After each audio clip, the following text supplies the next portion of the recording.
Hello. No, I think it's me too. Is Hello. it me? Hello. Hi, hello. Am I? Hello. Oh, Mic check. Is this thing buzz. on? Buzz. Hello. Are we live? Are we live? We are live. Are we live out there? Check. Hey, we're live. Welcome to the pre-show, the best part of the Full Nerd. Yeah. Many people have said. Was that the Great Mighty Pooh? You cut him off in the lead up to the Great Mighty Pooh song. Is that what you were doing? Will? Yeah. That one? That's the Great Mighty Pooh song? What's the great? That's just like a standard warm-up. Yeah. Do, re, mi, fa, sol, the la, Great ti, do. Mighty Pooh. Oh, I don't know that one.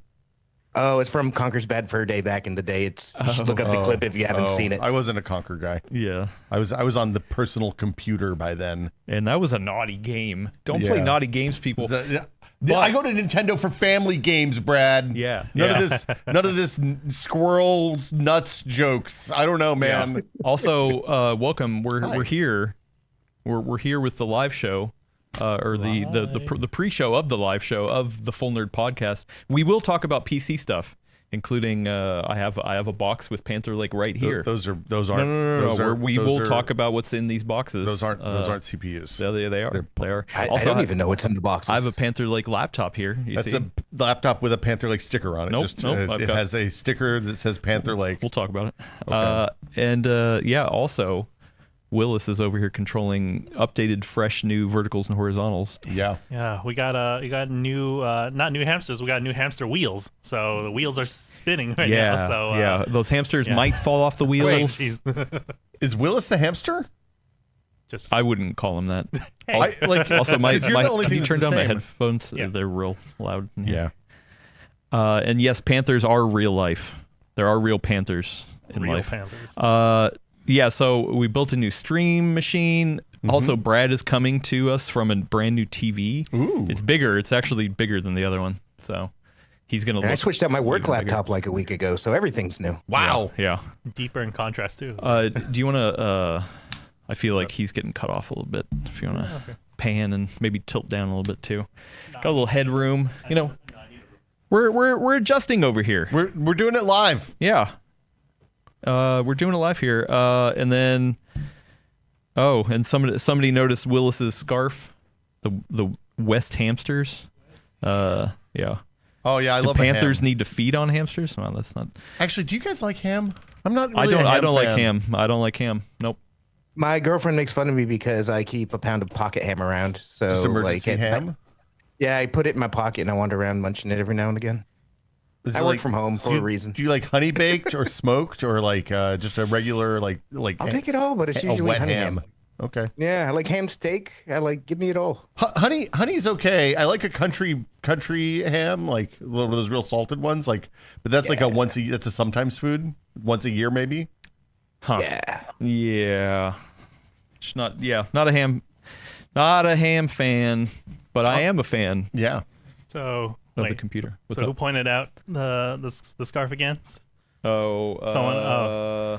I can't remember. Yeah, Jonathan so- Stead. Oh, Jonathan Stead. Yeah. Yeah, so Jonathan Stead is a true football fan. Must be from the English- Uke. From the Uke, right? So Yeah, I they got call this. that. So I got this when I was in London. It's the West Ham United. Scarf. That works. So, Yeah. Is that why we're talking about ham? We're talking about ham. Yeah. West Ham United. Yeah. Why did YouTube censor Serrano ham? Yeah. You don't want to know. Sorry. That's a, Is this something I need to yeah. You don't Google? want to know. Birica, I could get it, but not Serrano. Yeah, right? A Birica ham. Now that's a ham I'll go for. Yes, sir. Give me a fancy ham all day long, but like I'll eat a turkey slice cold cut. Just I would pocket some turkey. Sometimes I'll walk by the fridge, just grab a slice. Oh yeah. I mean, I like hot dogs cold. That's gross. Even the ones with cheese in them. Wow, do you eat them like a piece of corn? Like, Actually, that would be funny. Just like Lady and Tramp. I should. Yeah, What, the hot dog? the hot dog, I mean, I just straight down, Yeah. just swallow like a snake. Nope. No bites. Yeah, no bites. bites. No chomps. Straight swallow. And I'm like, I'll be back in about 5 minutes. I'm gonna go get some hot dogs. I want to see this live. you know, it's like, man, that was quick. Real popular video. I should have tasted it. Yes. Yeah. So speaking of tasting, I got you guys a little sweet treats from the UK. Why don't you guys open? Wait, is it Marmite? No, Vegemite. Which one's the that's UK? Australian. This is Cadbury's colors. Oh, but this is the good Cadbury. Ooh, Oreo bites. Yeah. Oh, I was like, hell yeah. Dairy Milk this is What's this one? This is Dairy Milk Buttons. Yeah, but you've heard that Cadbury uses different chocolate Yeah, for the UK people. Look, And the Canadian people, too? Isn't that what you said? the bougie grocery store by my house has the Canadian Can we open and this up? UK Yeah, open it. chocolate, All right. and it's much better. I love a good Oreo. Yeah. I still need to bring in Give it a the Oreos that are like Reese's. I mean, and they're the probably Reese's that are stale like by Oreos. now. We're into Halloween candy time now in my house. It's a disaster. Huh. It doesn't look like an Oreo. It's just an Oreo bite. it's an Oreo This is filling. Wait, It's like a did you nug. try one No, of I these? did not. So Oh, you can't right. No, he can't no, right. I can right now. Oh, you I can. took it off. Oh, okay. Took off the Invisalign. So yeah, Oh. I know you're big on Cadbury and Oreo. So I was like, oh, hey, you know. That's good. Brad, You're really Sorry, missing you can't out, Brad. experience it, Yeah, but yeah. this is the bomb.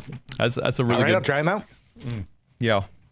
It's a Cadbury. It's got that, like, I like Cadbury chocolate because it's like has a very sweet aftertaste to it. And then the Oreo, These are it's cut with dangerous. a little bit of the vanilla of the Oreo. It just gives it a little bit of a texture. Also, Agent Birdnest says that they like stale Oreos better than fresh. Well, We do have stale Oreos. I in the office well, right now. I ate them send us last your week. address. Oh, you ate Oh, them? actually, there's The pie more ones, over there. which were kind of questionable. Finish to your begin with. Selena Gomez Oreo, please. The Selena Gomez ones were the ones I had last week, and they were stale, and she still tasted delicious. Oh my. Well, you know. So a button. What is a button? It looks like I think eggs. it's like I think this is just a circle of chocolate. It looks like. Yeah, but it looks like eggs on the It's, front. this is I put these in cookies. This is like real thin. This is like a wafer. Oh, it's just pure milk chocolate. Okay, it's not bad. Oh, there's no egg inside? Yeah, I mean it looks like eggs on the front. No. the egg Brad, inside is the looks worst like part eggs, of the mini right? egg. When you say that looks like Of the- eggs, of them. Yeah, The- absolutely. But the Oreos, that's the jam. Cadbury's, they're actually pretty sweet. Like really Cadbury's sweet. are real sweet. Real sweet. It's a sweet. It's a sweet milk chocolate. The I like a caramello with the goo in the middle, the gooey caramel. Yeah. Those are a little bit more money than a Hershey's or something like that, but it's worth it. Oh, yeah. Caramello. Yeah. Yeah, if you're gonna eat something that's gonna move you one step closer to the grave, you should at least get the good one and not like the waxy sad chocolate. Yeah, make those pimples worthwhile. Yeah, hell You know yeah. what? No, I don't discriminate against cheap chocolate either. I'll eat some cheap chocolate. I tried to That's- find you some unique Oreos while in the UK, but I couldn't find anything different. So we did, Elena and I, when we did the live build a couple weeks ago, I did bring a Jaffa cake, which some folks, friends of the shows in the UK recognize. And I was like, oh, I mean, you guys can try that too later, maybe end of the show and whatnot. Let us know what you guys think of that. I think it's just all back there. Yeah, we'll have to try it out. Also, wait, I forgot there was one other thing I was going to say. No, I forgot it. Yep, great podcast. We're Nailed off to it. a great start. Perfect. You know what? We're talking about this because in America, live. Cadbury's is Easter candy, right? They do the eggs, they do the mini eggs, That's what I've always It's all about the bunny. associated. and we got to wear bunny suits. Oh yeah, we There's did. your segue. Hey, there we go. Yeah, Yeah. we're here to I brought my badge. Pulling it back in. I'm fresh. You're a fresh. VIP. I'm a V. Am I? It says VIP. Oh, it at the says it. top. Yeah. Doesn't I'm say my not. name on it. I could have stolen somebody else's badge. Doesn't say it. So I yeah. somehow ended up with two of them. I think they gave me one on the way onto the bus Wow, and one you're- on the way off of the bus because I double didn't have it on. VIPs? Dang. Yeah, I know. Dang. Yeah, we're going to talk about Panther Lake. Like I said, we toured the fab. We have a video. Yeah, we'll talk about it. Yeah. We have chips in boxes here. We have a Panther Lake laptop. You know, this is That's not a Panther is Lake it? laptop. Yeah, it is. Spoilers. But yeah, no, it's going to be a fun time, and we're going to do it. We're going to do it live. What else is new around here? Well, we gutted the studio over the course of the last month and rebuilt the stream machine Yeah, that runs the stuff and I'm going rewired to talk all about the audio. intro too. Yeah. Okay. So if anything breaks. It's Willis's fault. Oh, No. It's probably your fault, actually. Willis's fault. But opinion don't on yell at Willis No. because Willis is back here doing his best. Yeah. Willis is owning. Well, before we hit the stream, the wheel was screaming just a little Just a bit. little- yeah. just like, so The wheel might scream more yeah. at us. So, So, there's yeah. might be a weird sound coming from my end. It's the hamster wheel. yeah. Yep. No Elena today. I think Prime Week broke her. right? Is that what happened? Just taking some vacation, man. We all need vacation every now and again. I've heard about vacation. Well, Nobody does break. that. Nobody does that. Okay, yeah. Well, I said, how are the hamsters doing? Hamsters by are the way? doing great. Yeah. So far, I'm just crossing my fingers right now, making sure. Like you're it looks like you're cutting camera feeds. Okay. Yeah, camera feeds are good. All right. Earlier Brad heard the intro, so hopefully he'll hear it again. Got the music. We got all Linux here at the table. Are you running Linux too? I told you I'm running Linux. Nice. Yeah, we'll talk You about did it. show me. We'll talk about it. All right. Let's see. Anything else? Nope. I think we should just go for it. Go You for ready? it. You ready? Bam. Yeah, let's do it. You ready? Yeah. You ready? You ready? You ready? Here we go. High energy. I'm gonna take a sip of water. Brad, do you have the usual hard out today? Yeah, around 4-ish. Okay. So. Oh, we can Or go to 4 4. my time, Oh so 1 man. your time. So we got like 4 got an hour and hours and 45 45 minutes. Nope.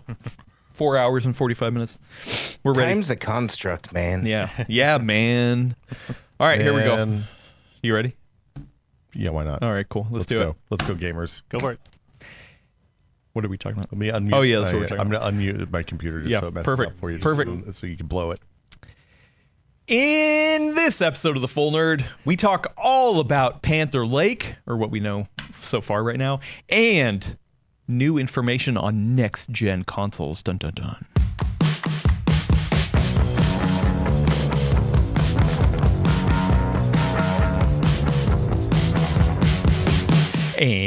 And welcome everyone to episode 369. This just makes me think of that famous song, 369. It's the end of the Then- world. Nope. It's 10 days until the Windows apocalypse, Adam. I was thinking something different. The goose drinking wine. Yeah, there we go. I am your fill-in host, Adam Patrick Murray, for the Full Nerd Podcast here. This podcast is the best, chillest takes on DIY PC hardware out there. It is. It really is. I'm not alone, though. I have my co-host, Brad Charkis. Hello, Brad. Hello, Internet. Goodbye, Windows 10. Yeah. Well, also, how was Prime Week? Was it a good deals abound? There's a lot of good stuff if you're looking for stuff. Like, nothing that'll knock your socks off if you're looking for big budget things. Some monitors were good, but it was a great time to get, like, the practical stuff you should get. Nice. On the table here, I've got one Will Smith. I'm panicking, Adam. There's Why are you only 10 panicking? days left. 10 days left for Till what? winter, we all die. 7 days. Like, what if you got a call and you answered it and it just said 7 days? Look, I assume in Redmond right now it's like Dead Rising, where each day you wake up and it's like 7 days remaining, Oh, and wow. then the zombies come. Yeah. Today's the cutoff. No, it's the 24th, isn't it? No, it's the 14th. Oh my God! Oh, okay. I thought I had 10 more days. All the stream issues make so much sense. Yeah, right. Yeah. And then controlling the brand new verticals and horizontals is one Willis Lai. Willis, the music was doubled up because you have to do monitor out on the music track. Oh, Yeah. okay, So yeah, it's coming through OBS and then it's coming through our back through mixer. the mixer. Yeah. Okay, yeah, sorry. Hey, everyone. Sorry. Blame the wheel. We can blame the hamster, but I probably haven't fed the hamster enough, so got angry at me. So, hi, everyone. Yeah, we got brand new hamster wheels over the course of the past month. There has been some changes here in the studio, mostly to upgrade the streaming box. The Will and Willis did a live build when I was out, so if you want to go back and see what kind of parts are in there, but upgraded to some newer parts. Also made it a rack-mounted case.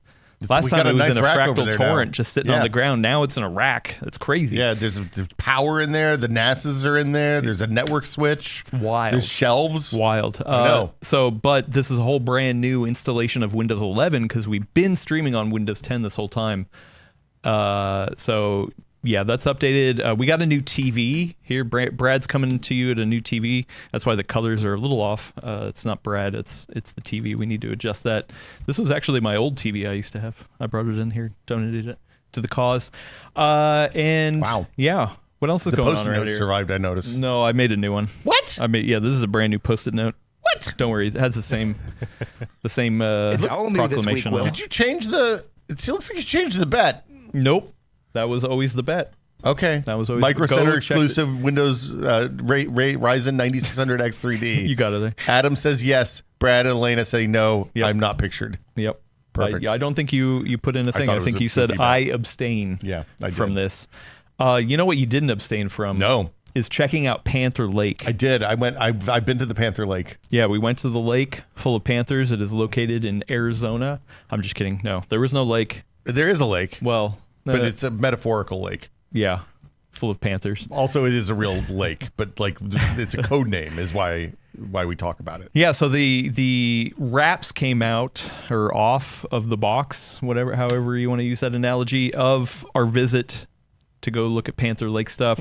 I think that was last Wednesday. So the people in the know have probably already seen some of the news, dive into the details. We don't need to cover all the speeds and feeds here. I was actually going to give Willis some slides, and I was like, nah, you know what? There's a link in the description to Mark's article.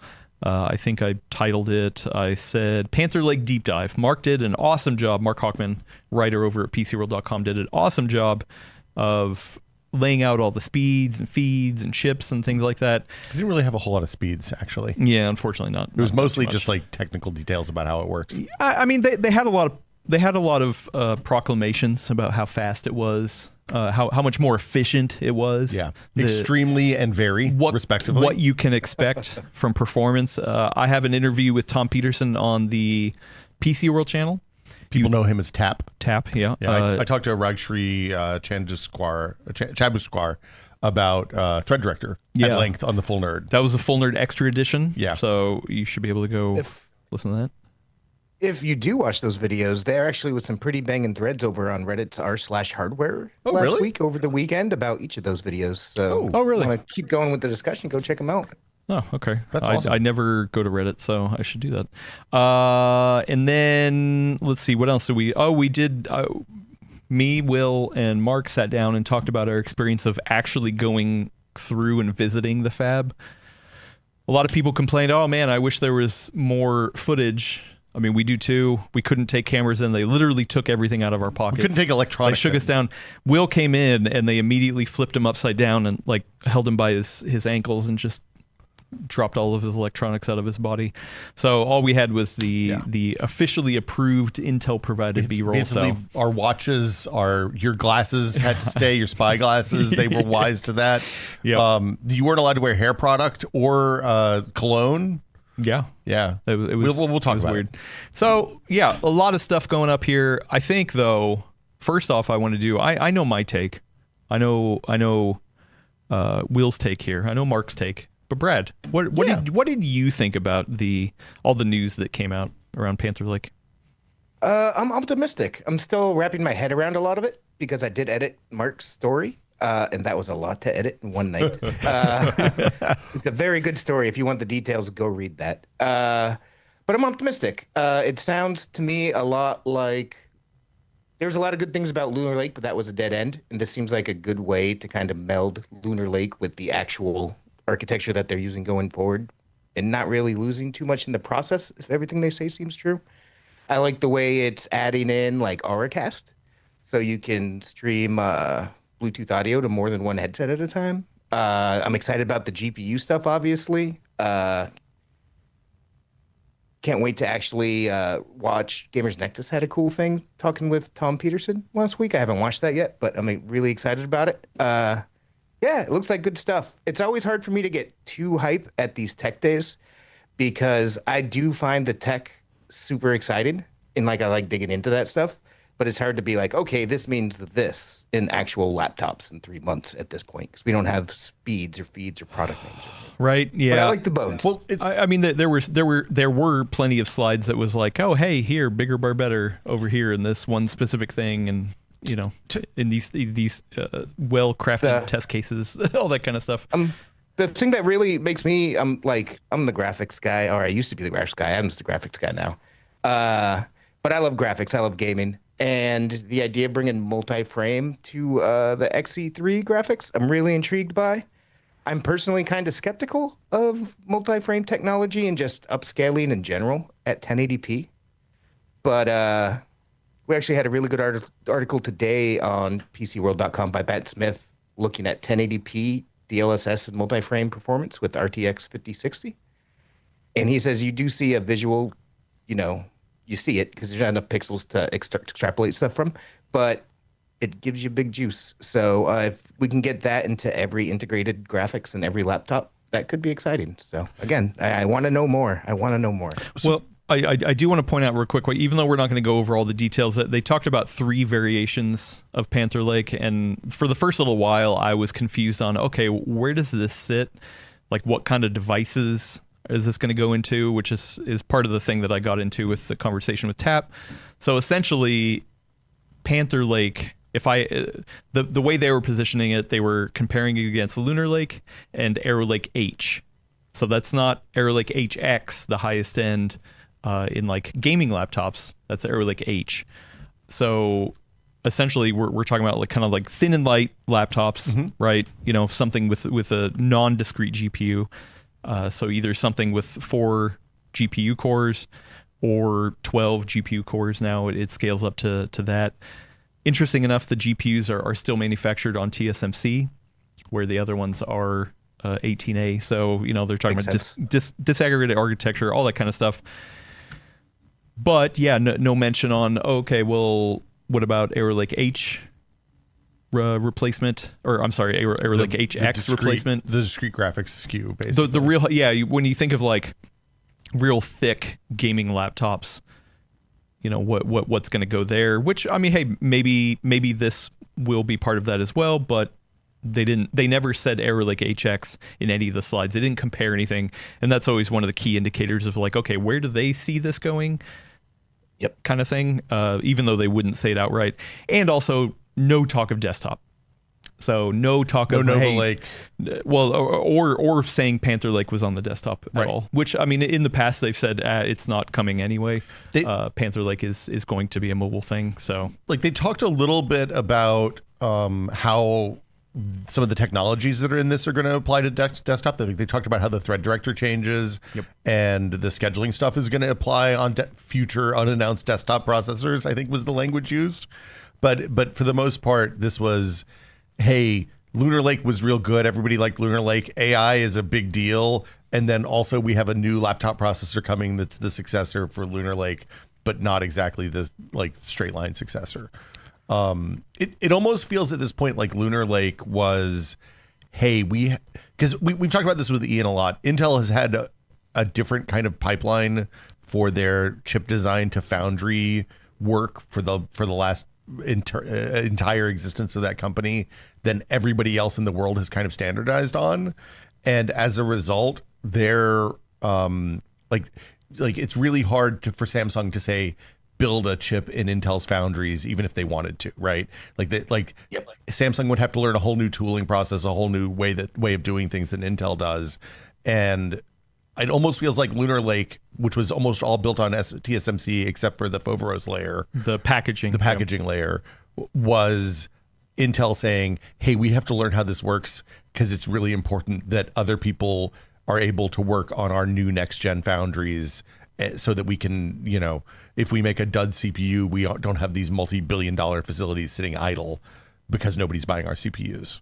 And that like we've seen stuff like them spinning up ARM on this foundry and all that. So to me, this was hey, we have a new laptop processor that introduces some exciting new technology that isn't probably going to move the needle as much during this generation as you might have expected. But also we have this foundry that is a big deal, was my big takeaway. Yeah, I mean the packaging they've done before. It's the 18A that's brand new, which is obviously why we were out there to see the fab and walk through. Go watch that video of us talking about it. Ultimately, it was fun. It was a interesting experience to be able to walk through like one of the or the most advanced fabrication in the world right now. I think that's their claim. That is, they said that's what they stood said. Up on the stage and said it's really important that people know that this is the most advanced chip fabrication facility in the world. And I think that the TSMC folks probably have some thoughts about that, but I'm not in a position to judge one way or the other. You forgot the rest of that sentence, and it's here in America. Yeah. So, you know, they definitely drove that home. I noticed they leaned on that. Yeah. There was a lot of there was more pro-America chest beating at this tech event than I've seen in the entirety of the other 25 years of my career doing this. So for obvious reasons. I'm actually super jealous that y'all got to check that out. That's like the one thing I haven't been able to do in my career yet that I would love to go check out a sweet. I was in the same boat as you, and I've always wanted. I've been into like board assembly places and stuff like that in the past when they used to make boards in Texas and things like that. And I'd never gotten to go into an actual chip fab before of any kind of shape or form. And when Adam was like, "Hey, we're going down to Intel," I was like, "Hey, can I come?" Will was my video guy. I was the video guy. So you did great.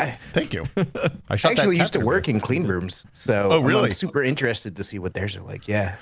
Well, Luckily we didn't break anything. no, I was really worried. we weren't allowed to touch anything. to be Yeah. clear. I didn't see any thumbsticks on the floor. I didn't see any candy. But if I did, I saw a water cooler. I almost grabbed a Yeah. sip of water because I was a little that would have thirsty been in there. interesting. Yeah. But it was. Well, I mean, should we talk about the processor and then talk about the clean room, or should we talk about? Well, yeah, I've got a processor right here. That's not a processor. Yeah. That's a box. I will say, sorry, I need to back up. Intel provided room and board for this whole trip, but no money was exchanged. I mean, there's all of our opinions are our own. So I mean, it was a trip that we appreciate being able to cover, and it's one of those things we can't cover unless it was going to be paid for. So we did accept that, and also there was a welcome package, a box not only with a Panther Lake inside, it was also the server processor, which is also based on 18A, which is Clearwater Forest. We didn't really cover that on the website, right? Yeah, we didn't cover it in video either. But yeah, no. So I was like, oh, sweet. We get to take home a processor. No. And I opened it up and looked inside, and it is a processor, but it's made out of Legos. It's not Lego. It is Okay, brick. yeah, sorry. It's brick. It's the knockoff brickies. Yeah. So I'm while we talk about this, I'm going to assemble my own. Oh, you're Panther making Lake. a Panther Lake right here? It's like I'm working at the fab right now. This is pretty what much they how do. it works, Yeah. That's how they showed you the demo. Just like, hey, here are the Legos. Yeah. Here's how you build them. Well, no, now you've broken it. All right. No, it's fine. Now you're missing I something. think I got them. This is why they don't let you bring stuff in. This is why Adam isn't like the people I was. I'm with- not a lithographer. Is that the technical term for it? I was with some friends yesterday who saw this video that we posted because I shared it on socials, and they were asking me questions about what it's like to be in the fab, and they're like, "I'm kind of an uncoordinated, clumsy person. Do you think they'd let me work in there?" I was like, "Oh no, absolutely not." Oh, also this is not instructions. We This saw a is just- machine that costs. You have to figure it out, man. We saw a machine that cost $500 million. So at least. We weren't allowed to talk about the brands of machine. There was a whole bunch of stuff we weren't allowed to do in there. But I think before we get to that, I do like. I think for me, the two big takeaways I have is that there's new gate technology in these 18A chips, which is I think ultimately going to be a big deal. If you think back about 10 years. I remember having conversations with Gordon about how excited he was about FinFET, which was a new kind of gate that is a vertical gate instead of embedded flat in the CPU. The via, the thing that goes through the gate, the wire that goes through the gate was a vertical fin that came up out of the CPU substrate, and then or was carved out, I guess, and then the gates kind of went around it in an arch. So. But those gates only covered about half or 2/3 or some percentage. They weren't all the way around. So there was some leakage back into the substrate of the die. With the new ribbon FET stuff, which they're rolling out with this CPU, the gates are the vias are entirely enclosed with the gate. So they theoretically should have less signal leakage, which lets you do higher speeds and more voltage and things like that to get more performance out of the same kind of basic silicon stuff. It sounds like a win-win if they actually pulled it off. And from hearing Intel talk about it, like they do, like I wasn't at this event, but just in the past, they do consider this to be a big step forward in technology, just like FinFETs were. Yeah, explicitly, Stephen Robinson, who's the x86 architect, did a talk on the first day we were there and talked about this in the Power Via stuff, which is the other big jump. And the TLDR in his talk was they feel like this is going to be as impactful as FinFET was in the same kind of time scale. So it's like this first rev will be incremental, and then we'll start to see big jumps again after as they refine the process more and more. Yeah, somebody actually did during one of the roundtables ask if this is a tick or a talk, and then what does that mean? And then everyone had to figure out, wait, what did? Yeah, which one was a tick and which one was a talk? A bunch of tech journalists and Intel architects deciding that talk was the small one and tick was the big one it was really funny. Also, one of the nice things about these kind of events, because there was a whole manner of media and then analysts, is that I'm always the dumbest person in the room, so I get to sit around and hear what other people are talking about, and that usually gives me an indication of like, oh, okay, this is what's important for this. This is what's important for this. Obviously, a lot of the people were there for the server stuff. We're there for the consumer stuff. So it's a little bit different, but it's always interesting to kind of hear that kind of stuff. Yeah. So okay. So the ribbon FET floats the sheets of silicon inside the gates, and there should be, like I said, no leakage. The other thing is the power via stuff, which is basically they're changing the power. The power traditionally came in on the front side of the wafer, and now they're changing it so the power vias go through the wafer, and it can come in from the back. Backside power delivery. Backside power delivery, which the numbers that they gave in this case were 10% more scaling, 30% power loss reduction, and this should be a more generational and less incremental power delivery jump. 15% performance per watt with 18A versus Intel 3 is the specific number they gave.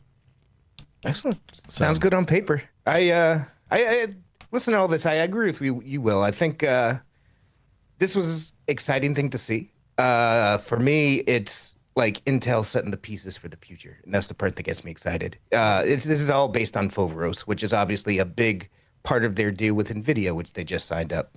You know, all these new underlying technologies are their strong sell. Plus, we're making stuff with NVIDIA with this Foveros technology and all this 18A stuff. So, yeah, I feel like this is... Hadn't thought about it in that way, but I agree with everything you said. Well, and also the NVIDIA stuff was brand new right before we went to this, and I was wondering how much was going to be addressed in this.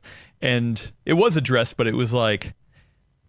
we heard the announcement the same day you did. We'll see what comes, like future. We can't talk We're about future excited to plans. work with all of our partners. Yeah. So I think it was just like, okay, cool.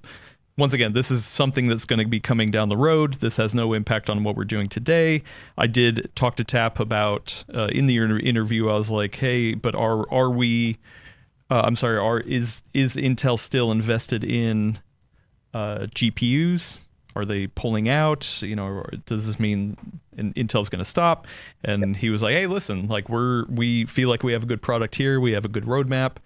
Not only were they talking about the XE3 architecture here, which was a little weird. The naming, maybe I should have given Willis the slide, but the naming was weird because they were like, "Hey, this is essentially the next generation of architecture, but the naming is going to fall under the B series." So this isn't officially coming out as Celestial, but they showed a little grayed out thing on the slide that said, what was it?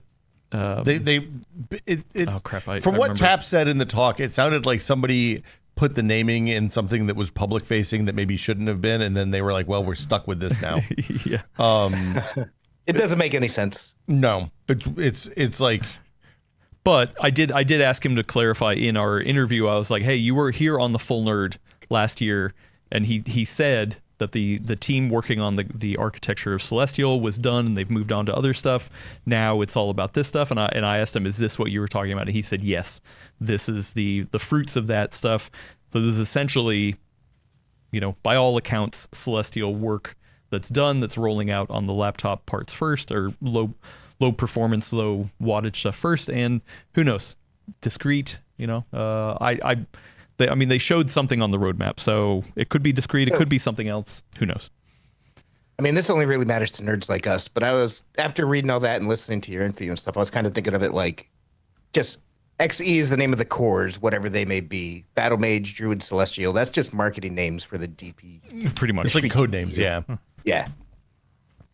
And there we go. Now I have a finished Panther Lake. Did you put the tiles in the right positions? Oh, that was quick. I did. Yeah, they have the tiles and the fillers. There's two fillers two this spacers. time. So there you go. I've got a Panther Lake CPU right there, and then also have a Panther Lake in this laptop. Do you see that sticker? It says Panther Lake. That's. I'm pretty sure Intel gave this to me. I think that's the sticker. That's a Framework laptop. This is what true. it looks like. Yeah. I mean, they don't know what's inside this laptop. I'm pretty sure Framework knows what's inside that laptop. Okay, true. And you built that pretty fast. I'm surprised they charge hundreds of dollars for those. I know, right? Yeah, come on. I'm just kidding. So So yeah, it's that easy. It's pretty big though. It's bigger than I would have expected for a laptop. Yeah. So yeah, for scale, let's see, it's going to fit in a laptop like this. How are they going to fit that in there? Yeah, they're going to have to make laptops bigger, I guess. That's the problem. So there were a couple other interesting things that we didn't really like. We talked about the GPU a little bit. I think one of the big conversations that happened at the lunch table with all the analysts and nerds after the talks was which of these is their Strix Halo competitor. And it's pretty clearly that 12 XE core GPU variant with, I want to say 16 cores. It's eight E cores, 16. 4 P cores, and then 4 of the new low power, even lower power E cores, LP cores, yeah, that are on the IO die rather than on the separate compute die. Yeah, well, I mean, but still. Intel wasn't coming out and saying, "Oh yeah, this is meant to combat Strix Halo." There was just a lot of love for Strix Halo, of like what this means for the future computing and stuff like that. So, like I mean, we're talking about 40 CUs on the top end Strix Halo. This is tops out at 12 for now. I mean, all they were showing was 3 configurations, but if you've looked in the past, Intel has had more than different kinds of configurations. That was my thought looking at this too. Yeah, and so the interesting thing is they showed cores that showed chip designs that have a compute die and then some low power compute cores on the IO die as well. They didn't show multiple compute die laptop cores, which makes a lot of sense for laptops. The data center processor is a buttload of compute dies on the same package. So like they have that technology, and maybe we'll see that in desktops. We have the same challenges with the disaggregated architecture that we have on the AMD side with the next generation of Intel stuff. But in the meantime, it's still, for the most part, all of the 8 E cores and the 4 P cores all share L3 cache or L2 cache or L2 cache to L3 cache, depending on where they are on the die. Except for those LP cores that are on the IO die that are basically only used when you shut down the entire compute die for real low power draw stuff. So I was thinking about what this means generally for the laptop buyer, and Intel was saying this is taking the efficiency of Lunar Lake and the performance of Arrow Lake H and kind of mashing it together. So. And they're if that comes out to be true, that's what I want. Yeah. And they're not doing anything goofy like putting the RAM on the package so that you're capped out at 32 gigs of RAM. Yes. Yep. Or something like that. Like it's a more reasonable solution for. That's really loud. It's fine. It's Lego. I'm sorry. There we go. I want to build this Clearwater. This one's way bigger. Now I understand why they charge a lot of money for the. Yeah, that's why the data center parts are expensive. Yeah. The thing that was interesting to me is one of the things that were interesting to me is that the new CEO Lip Bhutan said we're bringing back hyperthreading because they got rid of it with Arrow Lake. Arrow Lake, yeah. And this one still doesn't have hyperthreading. This right? does not have hyperthreading. It was too late in the process. Well, and actually, that was one of the questions I asked the architecture in the roundtable. Was like, "Hey, is hyperthreading dead?" And yeah, they were like, "Hey, listen, it depends on the time and the place and what we need to do, but as of right now, they feel like hyperthreading is not beneficial in this kind of scenario." So, yeah, I mean, the performance on Arrow Lake and Lunar Lake were good. Like, I mean, depending on what you were wanting out of it. So. Yeah.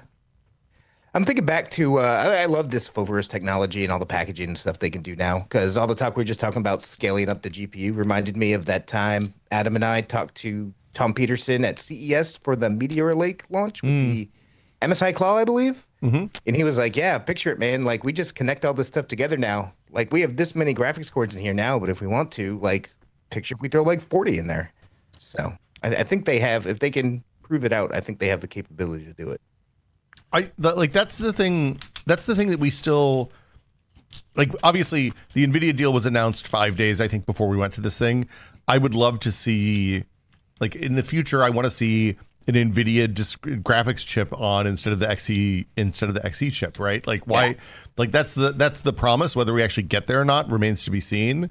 I'm just like, it's right now we're so early on all these disaggregated multi-chip. They call them SoCs for I can't remember what the abbreviation actually was, but it's not system on a chip. It's system of chips, I think, is what they're saying. Something like that. And we're not really we're just barely starting to see the advantages of that, right? Like, we've worked through the growing pains, we've worked through the teething problems of, hey, everything's not working on the same buses and everything's not sharing the same L3 cache or L2 cache in the way that they have for the last 40 years. And now we have this opportunity to start really building specialized parts and that's what's happening with like Strix Halo, and that's where some of these other things are really starting to shine. So I'm excited to see what happens next. Yeah. Also, this is not anything that we heard there officially, but I still feel like, going back to what this means for desktop users, I still feel like what we're going to see next on the desktop and maybe even on the high-end HX parts is an Arrow Lake refresh. So I still think for desktop users, maybe there'll be a change to the thread director stuff and the scheduling that they talked about here on Panther Lake, maybe some other IP stuff, but I think the Arrow Lake desktop parts will probably get a refresh. On the thread director front, I thought it was interesting. Like, thread director had a rocky launch with Alder Lake, and it was rough technology for a long time. I feel like from talking about it at length, it was a big conversation point along the whole time we were there. But it seems like they feel like they have headroom still in like what they can, like what kind of performance improvement they can have with the thread director process. And you should really watch the video that I did with Rajshri.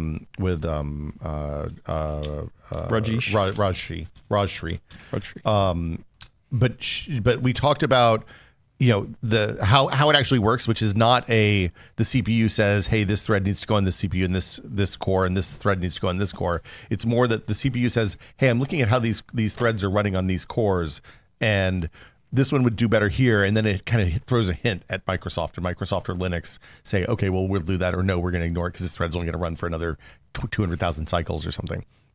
Yeah, that was one of the interesting parts to me with the thread director. Like, watching that video, I was like, so it kind of seems like they're getting sick of waiting for Microsoft to sort all these things out, and they're moving around them even more so. I think it's more complicated than that. I think so. One of the things I had some like behind the scenes conversations with people who are much smarter than me about this while we were there too, and it is, hey, how to get the right processes on the right cores is one of the big computer science problems right now. Is kind of where I ended up, how I ended up thinking about this, and it's not as simple as like the NVIDIA problem of what driver settings do we recommend for each video card and each CPU combination, each RAM configuration, right? Because that's just a database problem. This is how is each individual thread's workflow working on each of the 6 to 48 cores in your desktop processor, depending on what you're running, and how do we determine what the best power to performance ratio is for each of those threads. And also, like, each side has incomplete information. So like Windows doesn't get complete information from the CPU. It can't. And because of the timing involved, and like the act of measuring and transferring that information will impact performance in the negative. At the same time, the CPU doesn't know things like how long a thread is scheduled to run. So like when you start a process on the Windows side, the thing that starts the process says, hey, we expect this to run for X thousand cycles or X thousand milliseconds or whatever. And then Windows, like, as part of Windows' determination of all this, it's like, okay, we're going to put that over here. And you have to assume that the OS, whether it's Windows or Linux, does better. When I asked Rajshri about this, she explicitly said, we think that Microsoft is actually doing a better job with this than most Linuxes right now, even though they're able to actually explicitly submit code to Linux, just because the wide variation of all the million Linuxes and all the different kernels and all the different, it makes it complicated. So yeah, it's like the CPU and operating system have to work in concert together, and there hasn't been a good. We're figuring out how that works best in this new disaggregated multi-chip CPU designs, and it's interesting because it's happening everywhere. Like the only people that are really doing this great, it seems like, are maybe Apple, and that's because they own the chip design and the OS, and they're able to just like build a system that works for exactly the hardware that they're shipping. I thought it was interesting, and this is at these things, I always also think like, man, what would Gordon have thought about this stuff? Maybe that's just me, but I thought it was interesting. They had a slide about the evolution of the thread director, and I remember the very first demo that we got with Gordon, or he saw it at Intel Innovation, and it was like, oh, hey, you're running a Blender workload on the P cores, because that's where everything goes first, is the P cores. And then you want to play a game, and so it throws the Blender workload onto the E cores, and the game gets to take the P cores. So, and then each step along the way, they continue to refine it in different ways. Like Alder Lake went on the low power E cores first, but then had some issues there. And here, especially for handheld gaming stuff, and I was surprised how much they talked about handheld gaming. It was throughout a lot of the talks, and I was happy about it. I was surprised that they were talking about it so much.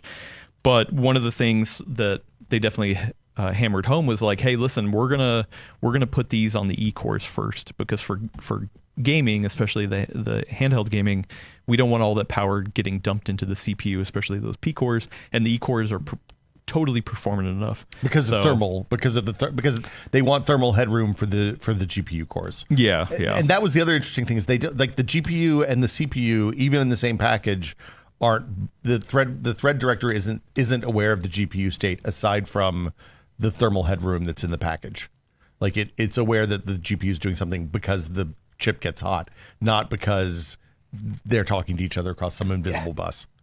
It's wild. So complicated. This is the interesting part of these tech days to me. This kind of stuff. Yeah, it's like you get to really dig into, like, it's the reason we go to this kind of stuff is because you get access to, like, you sit down at a round table with the guy who's driving x86, like the x86 instruction set forward, or who's designing thread director, or who, like, it's the usual loop on, hey, we have a question for somebody at one of these companies. Is you send a message to the PR person, it goes from the PR person, and then they ask their person on that team, who should we talk to for this? And it goes up and up and up, and it gets filtered back, and then you get like a 2-sentence response to that it precisely answers the question that you asked.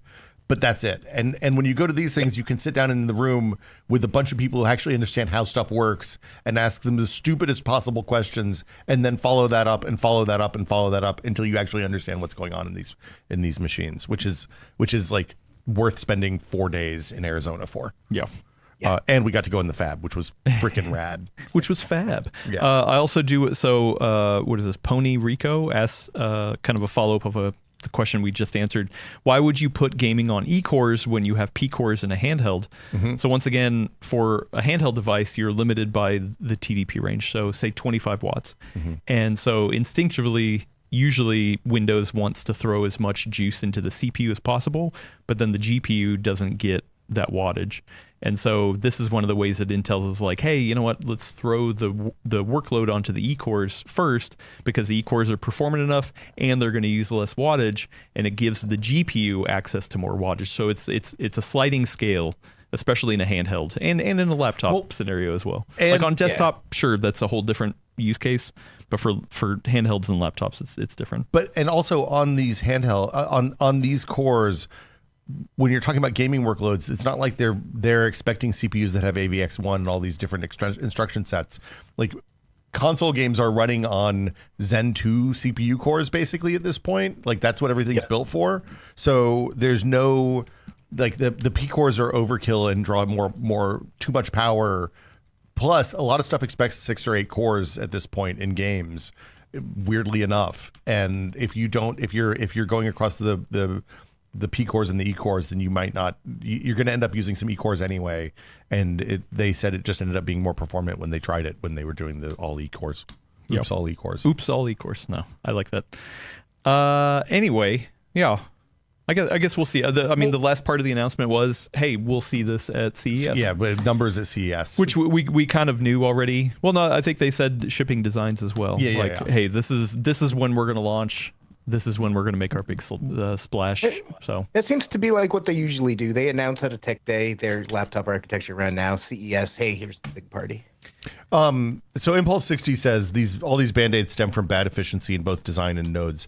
That's why they have to use E-cores instead of P-cores, and that's why they don't have thermal headroom to run P-cores. The thing is, they do have it's a choice, right? Yeah. Like, this isn't a thermal headroom thing. This is the more power you use. If you can use lower power to do the same work, you're better off using lower power because this is mobile. These are mobile chips, right? these are mobile chips. Because if you use the higher power cores that generate more excess heat, you're also using more battery. So you're hurting battery life for nothing if you can use the lower power cores and battery. The reason we have these designs are because they want to have best of both worlds, both high power when you're plugged in and low power when you're not, so that you get 14, 16, 18-hour battery life. And the idea is that if like a game is hammering the CPU, it could still get bumped to a P-core, right? Or is it just exclusive? Yeah. Okay. Yeah. Well, actually, because like in these small form factors that this is for, laptops and gaming handhelds, like I would want most of the juice going to my GPU. But if I'm playing something like Factorio, I might not. Yeah. So as long as they can bounce. That was one of the use cases that they showed. They were like, hey, here's traditionally how it would have been scheduled. Now here on this one, it's going to be scheduled differently, based off of the kind of wattage that's available, and also the way you optimize the slider for performance or efficiency. Presumably you can still, if you don't like this, you can still open up Process Explorer and say, yo, lock this game on the P-cores and watch my battery life go. Yeah. So, Beauty of the PC. If you want to do something dumb, go right ahead. Yeah. It's the power of the PC. It's open. Any other questions on this Panther Lake stuff? I mean, I got to play about 5 minutes of Painkiller on one of the Panther Lake dev kits that they had there. Yeah, there was a lot of people who were like, wait, this is how they announce a new Painkiller? is through Had it not been announced before, really? I don't know. A lot of people were like, I had never heard about this. Why is this? Why am I hearing about this first now? 22,000 games are coming out this year, Adam. So. True. But yeah, Painkiller. Cool. So they had the multi-frame gen running in Painkiller, and I got to play 5 minutes of it with both mouse and keyboard and gamepad. It was not an ideal demo situation because I was standing about 8 inches from a 40-inch TV. So I think it was bigger than that. It was a very large TV. Like lean back as far as you can to use the mouse and keyboard. But it felt floaty. They're not. I specifically asked. They're not doing any of the frame. The like mouse movement free framing and AI fill in that NVIDIA is doing. Tap listed that as a thing on the to-do list for them, but they're not doing it for this first rev. And my guess is that means that this is going to be this multi-frame gen, especially with the frame rates that they're getting on this hardware, is probably going to start as a thing you do for like single player gamepad games. I can't imagine. Like I said, it was not an optimal demo situation with the mouse and keyboard. I'm just surprised they let me use the mouse and keyboard, to be honest. Yeah. But like I was trying to target, as I was doing some quick flicks, I was trying to hit like the corner of a bridge. There was a post on a bridge, and I was trying to hit the corner of the post, and I overshot or undershot every single time when I was trying to hit with the mouse and keyboard, which is not typically a problem that I have. Get good, Will. So Get good. I don't know. We'll see. The fact that this is mostly designed, we'll see what it's like in the handhelds, but for like, mainstream laptops, if we can get that technology in there and someone just wants to play StarCraft 2 or Stardew Valley and run it a little faster or something, I consider it a good thing. I mean, honestly, this makes me think, okay, like this is going to take on like the Ryzen 9 HX 370. Yeah. So like the highest end integrated laptop chip that's not Strix Halo. That's a normal laptop chip. Actually, that's what's in this laptop. Maybe that's what's in yours. No, it's not. This is Lunar Lake. Lunar Lake. So like I think it's going to take on that, which is really good at just like 1080p, simple, kind of gaming. So. And so I asked about power consumption for upscaling and frame gen versus just running the actual pixel, like farm to table pixels, as Adam likes to call them. Yeah. And the answer, unsurprisingly, it depends. It depends on the use case and the render path and the pipeline and how hard it's hitting GPU and all that kind of stuff. So they didn't have a clear answer and they said it'll vary game by game. Like if you're doing something like Factorio that's really heavy CPU and real light GPU, you're probably not going to see any much difference at all doing ML upscaling and frame gen. When you're running something that's a heavy 3D, you'll probably see more savings. So yeah. Anyway. Makes sense. Also, the somebody has a Tanmay, friend of the show, Tanmay asked about the webcam tech. We didn't cover that too much in video form. Mark covers it in his article. But yeah, so essentially what people don't understand is that the hardware in webcams is not usually the limiting factor. You can have a really crappy webcam, and if the software, the processing, the image signal processing is top notch, then you can get way better quality. And this is, in my mind, this is a direct response to Qualcomm, because Qualcomm has because they know smartphone technology, they know that they have the image signal processing in there. That is something that they have a history of. And I think what they're doing here on the Intel side is finally bringing that integrated as well. So yeah, really good demos, but it was also just like, oh yeah, duh. Really good processing is what matters to webcams and smartphone cams and all that kind of stuff. It's rarely about the hardware. The last thing I'll say is it was fun to talk to the Intel architect folks about this stuff, because you realize that they don't think in terms of seconds or clock, like they think in terms of thousands of cycles or tens of thousands of cycles or hundreds of thousands of cycles. And so after I was talking to somebody, I had to go do math to figure out how much time 20,000 cycles is on a 4 gigahertz processor, which it's 1/200,000th of a second, just to be clear. It's too many.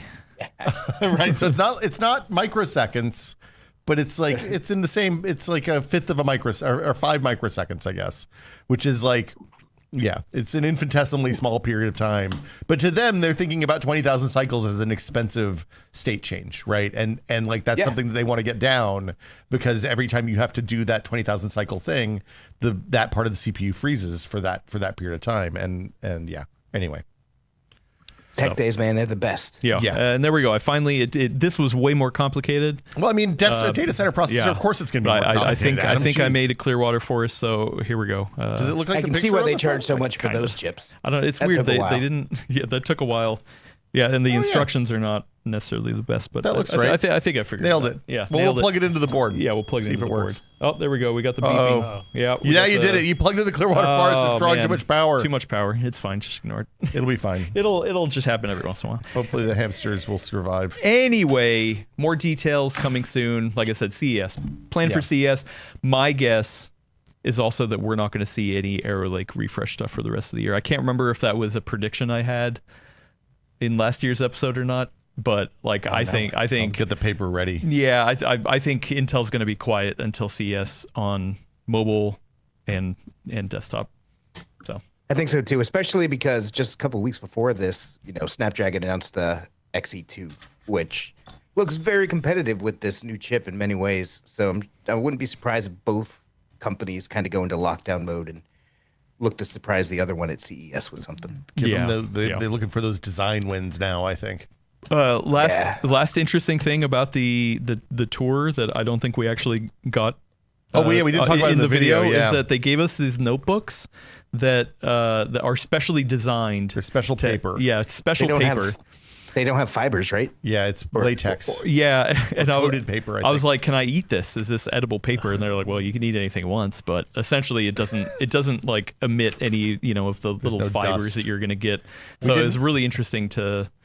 It feels like paper. It doesn't feel like anything that different, but yeah, it feels funny. It feels like a lot of like it. We didn't have to use special pens. I could take notes. Yeah, the pens were normal. Yeah, normal pens. No pencils. And that was your first question. It's like, hey, is this edible at all? That is what I asked. Well, look, I was like, I don't know what kind of paper this is. My first question was where's the dance party? I know. My understanding is that Intel fabs, there's always people in bunny suits dancing back there, because that's how they celebrate new CPUs since the dawn of time. So I wanted to know where the dancers were, and they looked at me like I was a crazy person. Yeah, so you are a crazy person. Speaking of crazy people, let's talk about consoles. Consoles. You mean like the new like your Xbox? My Xbox. Oh yeah, this is an Xbox. Yeah, The Panther Lake is an Xbox. Did you see that Target pulled Xbox games from the store Well, last week? So supposedly Microsoft has come out and disputed that. Oh. That they're not actually pulling stuff from the shelves. I don't know. Whatever. We don't need to get into that stuff. The bigger thing for me, this isn't console world. This is PC world. But The personal computer. I do think it is interesting to look at where the consoles are going, because that is future technology that is the baseline for a lot of stuff that will come to the PC as well, whether it's hardware or software.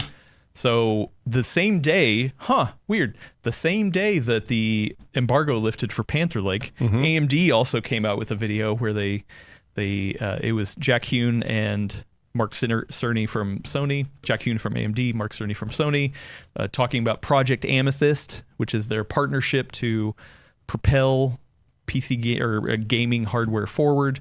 And they talked specifically. Actually, I have a link down in the description. Which did we write that up? I don't think we did. I don't think so. We were all pretty burnt out that day. That was fine. Yeah, I linked to the actual video of Mark and Jack an 8-minute talking. video. Yeah, it's an 8-minute video. It's pretty in the weeds, but they essentially The good kind. But the Cerny's good kind. Good kind of in the weeds. Yeah. Yeah, Oh, yeah. no, and he's having spoken with him for the first time a couple months ago, like he is passionate. He cares about this stuff, and a lot of this stuff is not going to be just limited to the PlayStation.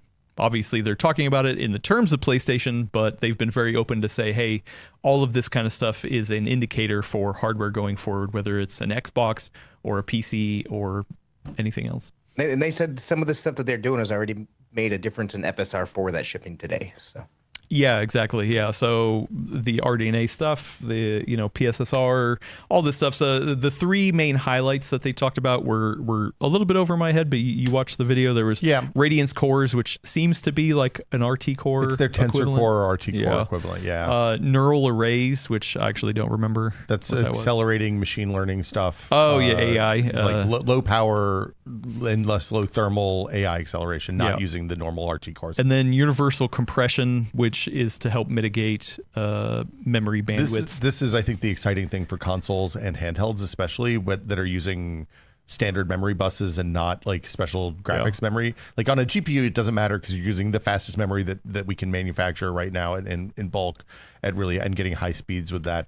But on an APU or an SoC, you're using system memory that's running substantially slower than your graphics memory on your 5090 is going to run. And I love compressing memory. We've been doing it since the 90s. Well, but if they're building hardware in to do that, that's good. And this is what they tried.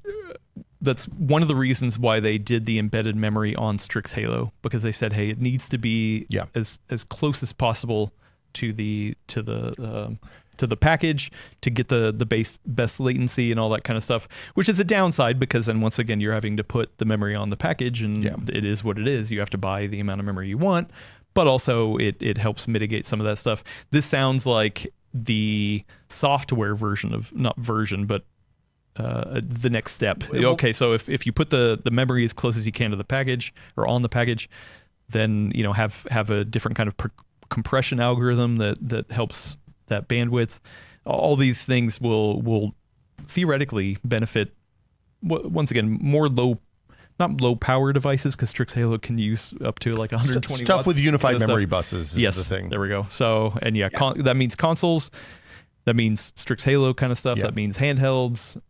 I was excited about this stuff, and it still makes me think, and nobody's come out and said it, AMD has not said this, but man, I really, every time they talk about things like this, it makes me feel like what we're going to see in the future consoles is going to be some sort of, like Strix Halo was the first of that. You think about when the current gen consoles were designed and the chips were spec'd out and all that, we hadn't really, the disaggregated stuff was brand new and not good yet, right?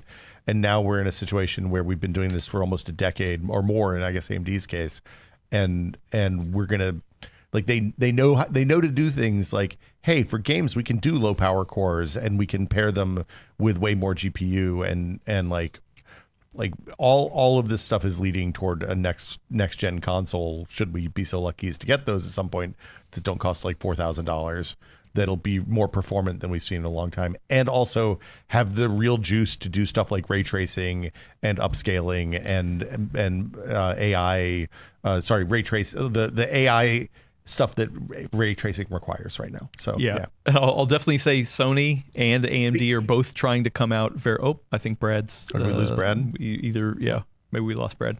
He's so shook by this console announcement. This is he just jetted out. Yeah, by somebody in the chat saying PCWorld actually stands for Personal Console World. No. That's what a handheld is, really. It's a personal console. Oh, Brad's back. Oh, Brad's back. There we go. Welcome back, Brad. Brad was frozen for a bit.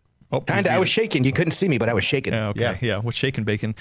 So the other thing is that they are being very forthcoming that saying, hey, there will be benefits to just pure raster and compute, but those are slowing down, and a large part of the future is going to be ray tracing, upscaling, all that, AI stuff, multi-frame gen, all that kind of stuff that we're starting to see now, and we're in that transitional period. And like, hopefully, I don't know, the thing is that like I can see all the console people now when a PS6 comes out, and they're like, this is barely faster in pure raster. Like, oh man, you're going to be all these fake frames, that we've been dealing with on the PC console people side. care as much. Yeah, I guess not. Console people care. Yeah, I don't know. But go ahead. Sorry. The interesting part for me from the PC perspective is the fact that AMD and Radeon are diving full in with the whole NVIDIA hardware arrangement, because these Radeon cores are basically RT cores. The neural arrays are basically tensor cores. Basically, essentially high level. Who knows? We haven't seen the actual implementation.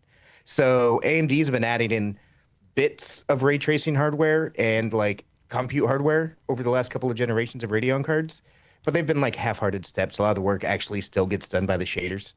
So, I'm encouraged to see. It's taken 7 years. I believe the 20 series came out in 2018, but I think their AMD and Sony are going to be fully on board with the whole, we need ray tracing cores, we need tensor cores, we need shader cores. I think that's exactly right. I think it's, part of it is the pipelines on these parts are really deep and long and take a long time to go from, hey, we need to do this, to the part actually shipping. Which they did say at the end of the video, hey, this is all exists in simulation right now. Yeah. The new consoles are still a couple years off, however you want to define. You said a couple or a few?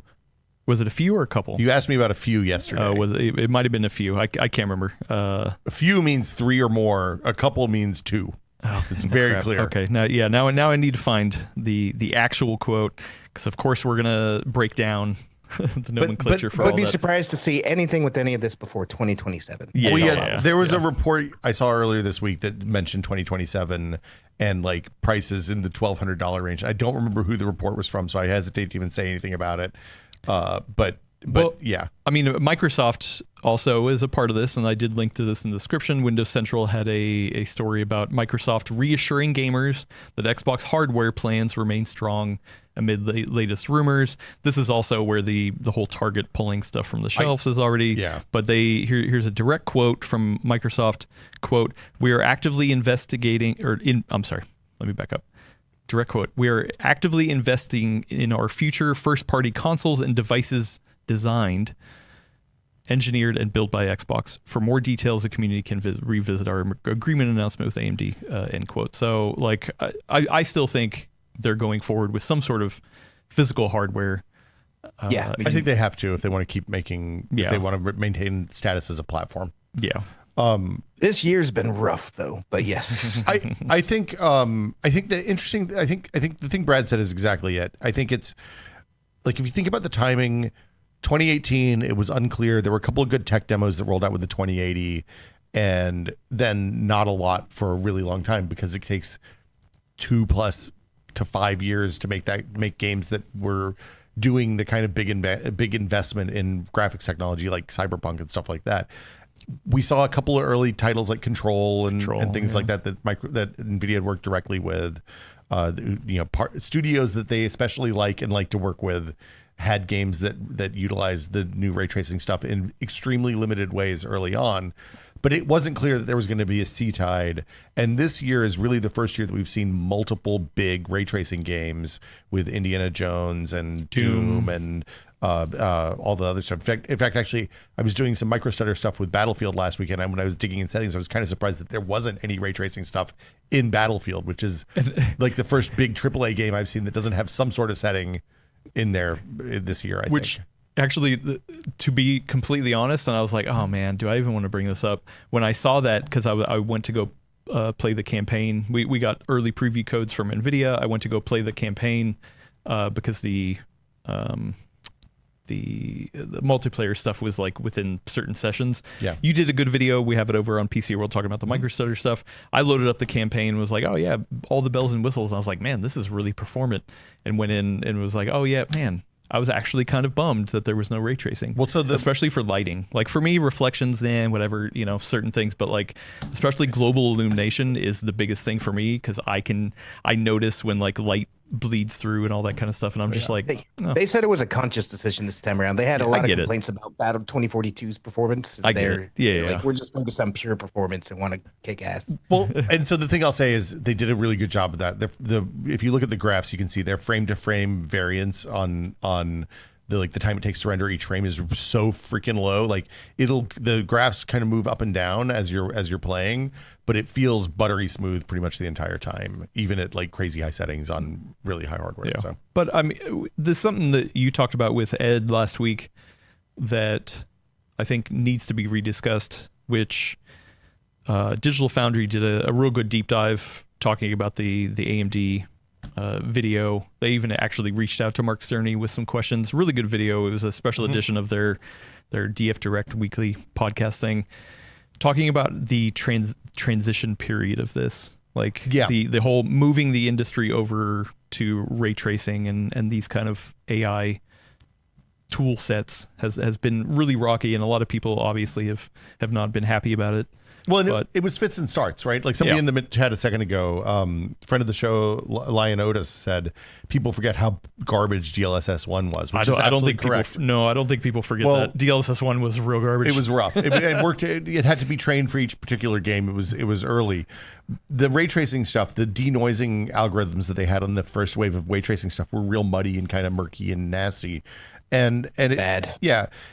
I think part of this, we've talked about this a little bit. We talked about a little bit on the show before, but I think a big part of this is that large swaths of the gaming populace today wasn't around for the last time we had this kind of big a generational shift in how things work, which, just to be clear, was from like 1996 when the Nintendo 64 came out until 2007 when the Xbox 360 came out. Like, that was how long it took from making really nice, solid 30 or 60 frames per second 2D sprite-based games to 3D games that performed pretty well most of the time on console hardware that cost $400. Well, I don't know. I actually have picked up a PS2 and been playing on my CRT, and I remember, or I loaded in Medal of Honor.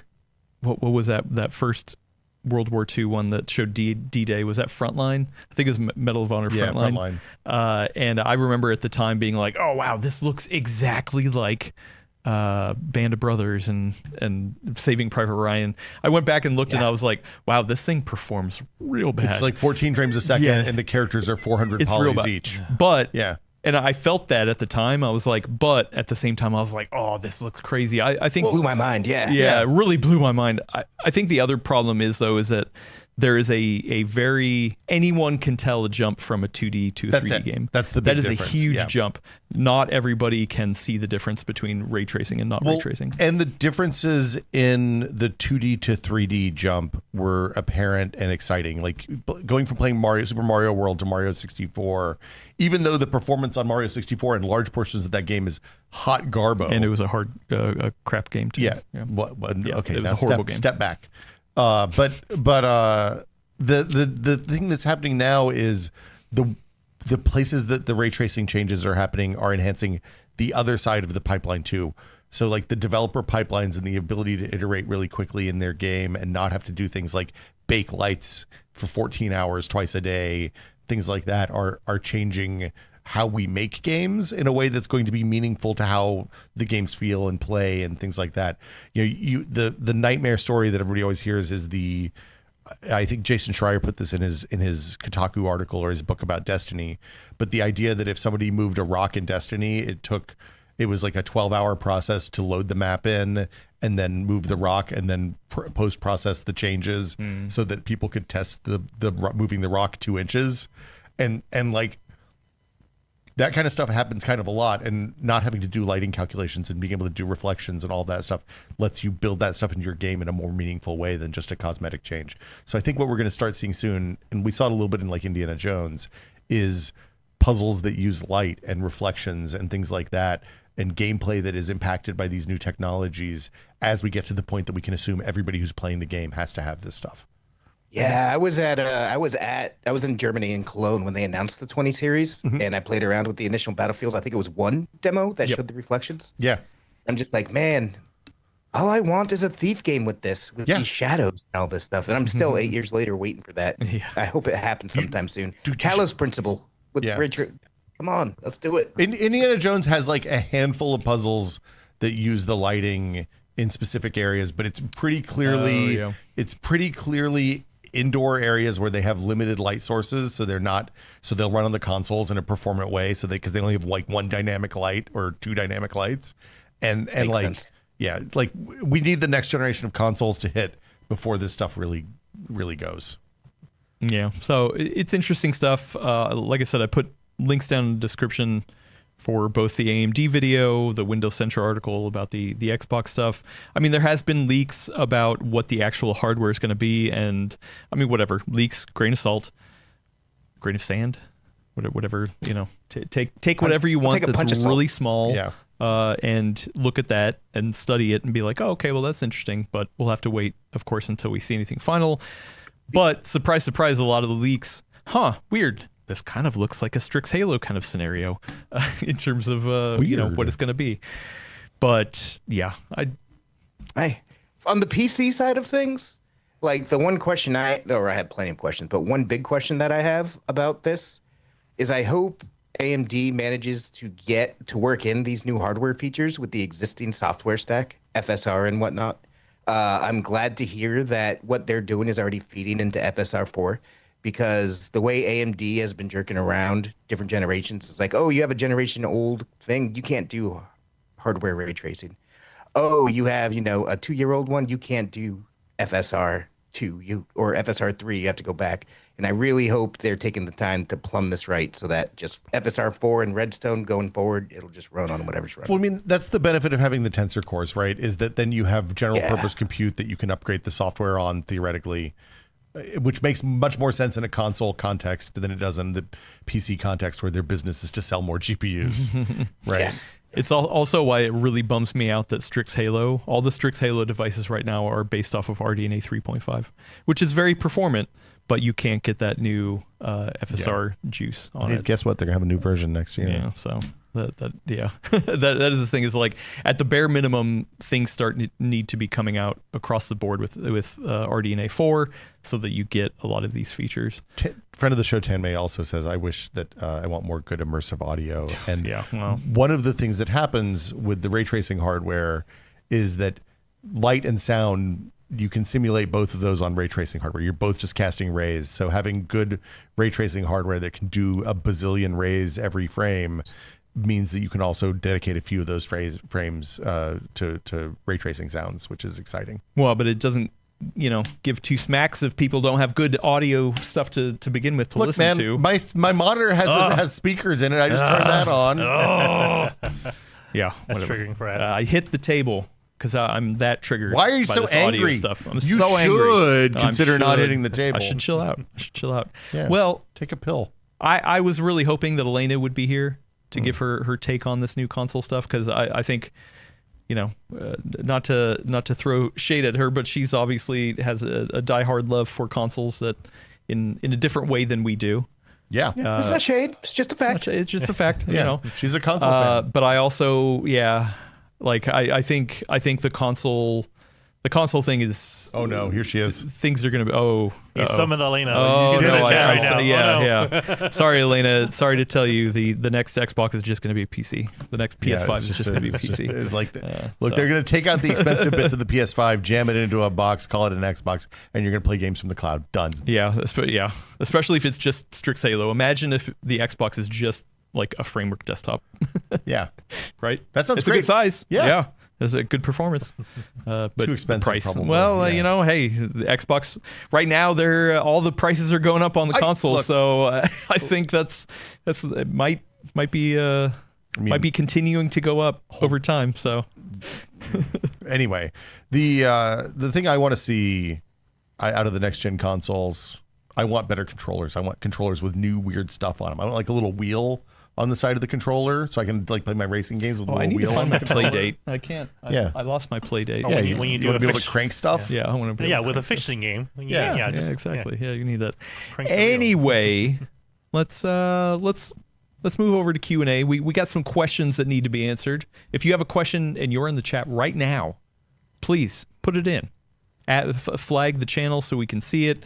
But don't worry, if you're listening or watching this later and you still have a question, you can go to the link in the description for both the video and the audio feed. I put the link in there for our Discord, the Full Nerd Discord. You go over there. There's a channel in there that just says TFN questions. It's only for questions, Ed. Only for questions. Wow. You only put questions in there. If you want to discuss stuff about the question, right click, create a thread. There's plenty of stuff on that stuff. And hopefully you'll get a question in there that you can put in any time and day, and we'll read it here on the podcast. We have a question first up from somebody in the live chat. Joshua is asking, what is your take on the sale of EA games? That's a big one. That's a big sale. I don't feel great about any kind of consolidation or sale at this point. Did you feel great about EA to begin with? I mean, I've enjoyed my time with Battlefield 6 thanks to NVIDIA and EA for sending codes over, I guess. I think we saw this happen with Embracer, and Embracer gobbled up a bazillion mid-size publishers basically over the 5 years preceding 2023. And then when Embracer didn't get money from their sovereign wealth fund that they needed to continue running operations, a boatload of people got laid off, a bunch of studios got shut down, a bunch of publishers got shut down, and a bunch of games that were midway through that had been promised money for delivering their milestones got canceled out of nowhere. So I think that anytime you're talking about people who are into games for financial business investment reasons, getting into giant chunks of the game industry like EA and Activision or whoever, probably bad. Well, yeah, I guess my question is for both of you guys. I mean, once again, EA wasn't like a beacon of awesome game development that they had been in the past. I know that they have been in the past. So for me, does this mean, do you think it's going to get better or worse? Because can it get worse than what it was? So I really like Battlefield. There are games I like. I used to be a huge Madden gamer. I used to be a huge whatever the NBA franchise is called. But EA has gotten really gross with the like the cards, the ultimate players, the ultimate team stuff. Gambling Oh, over the last few years. Yeah. So to the point where you can't even really just go play a multiplayer game unless you spend money on that stuff, or you're going to lose. You're just going to get smoked by someone who has spent $200 and has a team full of Hall of Famers. Get good, Brad. Considering that this is a leverage buyout on top of it, which means they took like $20 billion in debt and said, hey, EA, this is your debt now. Have fun paying it. I suspect that sort of stuff will only become more common in EA games. And I hope I'm wrong, but I'm not feeling super optimistic about this. My guess is that they're buying this for the sports franchises, which have good gambling hooks to make a bunch of money. And then they're going to dump the debt on BioWare and Maxis and DICE. Sell them off. And sell them off with $20 billion worth of debt. And then you have a really profitable FIFA and Madden business. And maybe golf. I think they do golf still. And yeah, they do. And a huge loser in all the games that I actually like. Well, so, but maybe those developers can get to a better situation than they were with EA. With $20 billion of debt, it doesn't matter. It's going to be like Red Lobster, and pick any, like where's Red Lobster? Red What's wrong with Lobster. Red Red Lobster? Lobster got leveraged buyout, and they stopped making the cheddar biscuits. No Cheddar Bay biscuits, man. That's What? it. Yep. Yeah. Really? Yeah. But they're done? Yeah, no, gone. Yeah. What about Bed Bath & Beyond? Same thing. Wait, all these brands that have there's no existed Red for- Lobster anymore? for 40 years. Adam, Yeah. when's the last time you I guess went it's to been a Red while, Lobster? but you know, every once in a while, I'm like, maybe I want to go to one. This is like, okay, so No, like, they're still open. What are okay, you talking so, about? so a handful survived. The point is, the move with the leverage buyout stuff is There's one by your house. You buy that one's closed. No, it says open. Well, okay, so they reopened it. The point is, they buy a business that has a whole bunch of stuff that they don't like and a couple of things that they do. They buy it on credit. It's like if you and I go to lunch and you buy me lunch on your credit card, and then I give you my lunch, and then this metaphor is not going someplace. Yeah, it doesn't but make the point is, I would never buy you lunch. You buy something on credit, and then you dump off the parts of the business you don't like. So, like, let's say Yum Brands. This happened to Yum Brands. Yum Brands is like KFC and Pizza Hut and Taco Bell. And Don't mess with my Taco Bell. Right. So suppose the person who buys Young Brands on credit really likes Pizza Hut and KFC, but hates Taco Bell. Weird. So they say, okay, Pizza Hut and KFC, we're going to spin you off into your Yummy Brands. And then the former Yum Brands, which has $20 billion of debt attached to it, is Taco Bell and Long John Silver's. And they can rot in hell, Oh, I like which is what happens, because then they have all this debt and they're going to close. It's a bad business. Yeah. Also, the recipe for Cheddar Bay biscuits is on the internet, so you can just make them. You just make normal biscuits and put cheddar on the top. Do you think and I'm then- going to make biscuits? Do you think I'm going to bake? I'll teach you how to make. You want to learn how to make biscuits? I'll teach you how to make biscuits. You don't know me. It's Well, easy. Lewis Law says the Canadian Red Lobster is probably still around, so I mean, maybe you there's should still go Red to Lobsters Canada. around here. Maybe we should do a full nerd episode from Red Lobster by your house. Oh, There we go. Is Canadian red lobster like aubergine lobster or something? Is it they use a different word for the color? Wow. Deep no. cut. Yeah. Okay. We got another question in here in the chat. So what many you good got? questions from the chat. But I can't find them. Tony has been there's been talk about UE5 in the chat, Oh, and okay. friend of the show Tony has been talking about it. People are there's a common thread amongst people who play games that there are bad engines and good engines. I feel like we talked about this a couple weeks ago, but maybe we didn't. That UE5 is unoptimizable, or that people don't know how to optimize UE5, and part of that is true. Part of it is that UE5 really wants relatively new hardware to run well, especially CPU, because a lot of the work that happens on it requires more cores than you might have on a older machine. And I'm going to suggest that like we're reaching the time where your 2017, 2018 vintage 1080 Ti or 2080 machine is probably not going to continue being able to play new release games at good settings. I don't know. I have new hardware, and sometimes UE5 games like run like crap on the new hardware too. Sometimes games definitely do run like crap. Yeah. I mean, there's definitely And problems with a lot of It's stuff. the shader thing too. I think that. I mean, Digital Foundry. Every video Digital Foundry does is like, oh, yep, there's shader compile stutters. The shader compilation, like, I would love to talk to Microsoft. I have a couple of questions for Microsoft about how things are working in games and what they're working on with DirectX. Oh, and actually, we forgot to mention that was another thing in the Intel that they talked about. They're going to be delivering shaders through their For Intel GPUs. Yeah, for Intel GPUs, they will be delivering shaders through the what is it? The driver. graphic software. Intel graphic software I think is the name of It's that the same software. way Steam delivers drivers for some handhelds on Linux right now. Basically, they have a database, they compile them, and then they dump them out, so you don't have to do the CPU compilation. Yeah, no, I thought Microsoft came out and said they were going to do this too, right? Wasn't that? I don't remember that. No.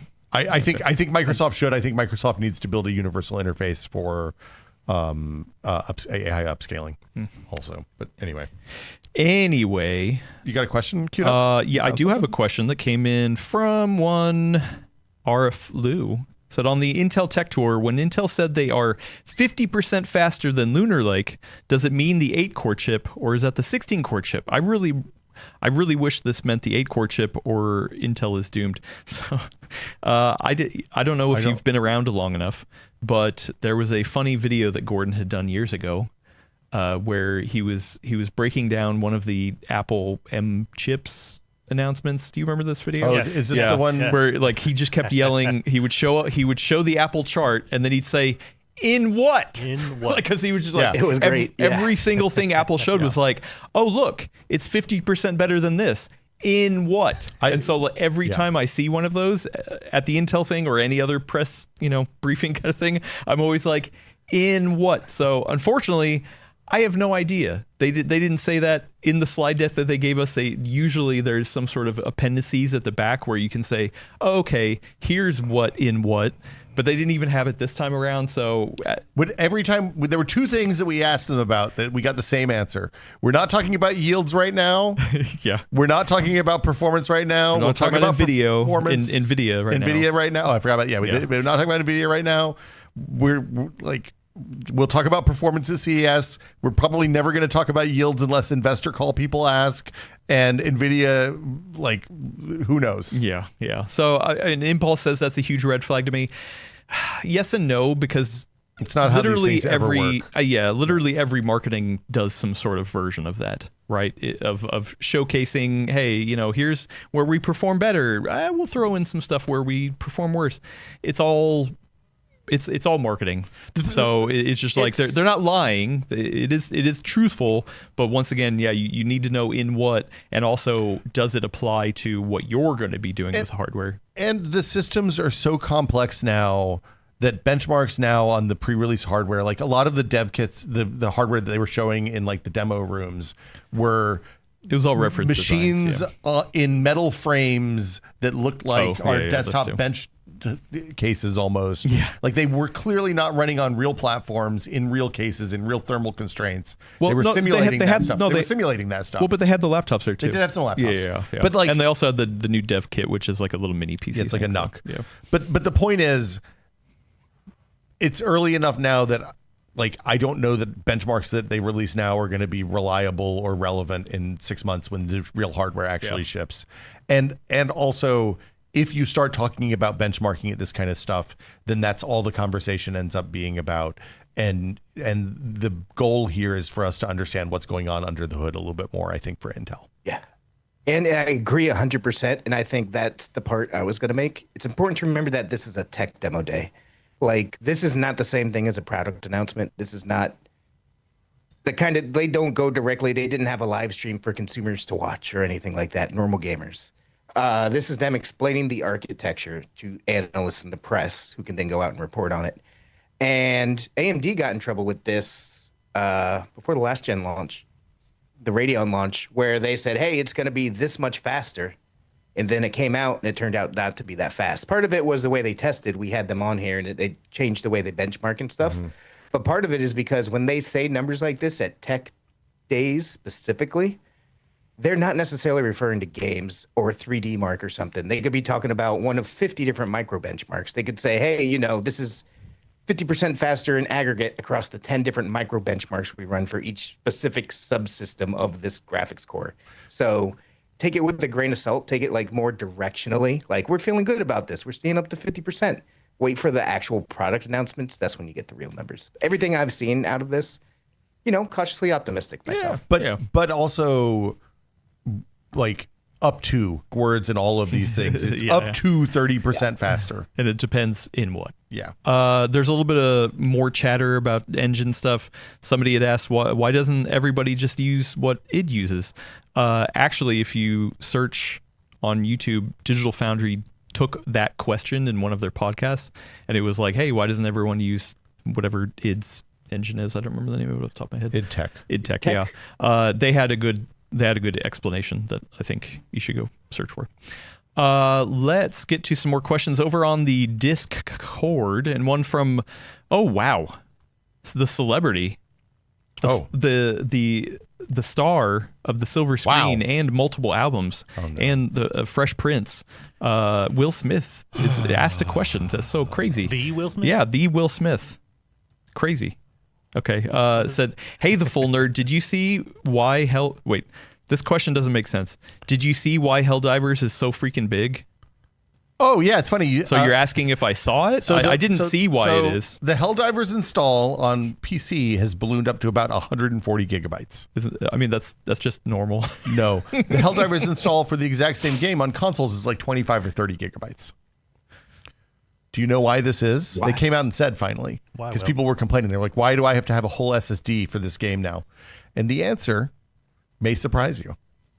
Find out after this break. No. It's I don't think it will surprise me. It's they are supporting spinning platter disks now, so they duplicate a ton of content in the PC install of Helldivers, so that the files that you need for all the 50 million levels that they do are adjacent to each other, so that if for the 18 people who are on spinning Rust drives still, It's probably more than 18. I mean, I'm sure it is. I don't care.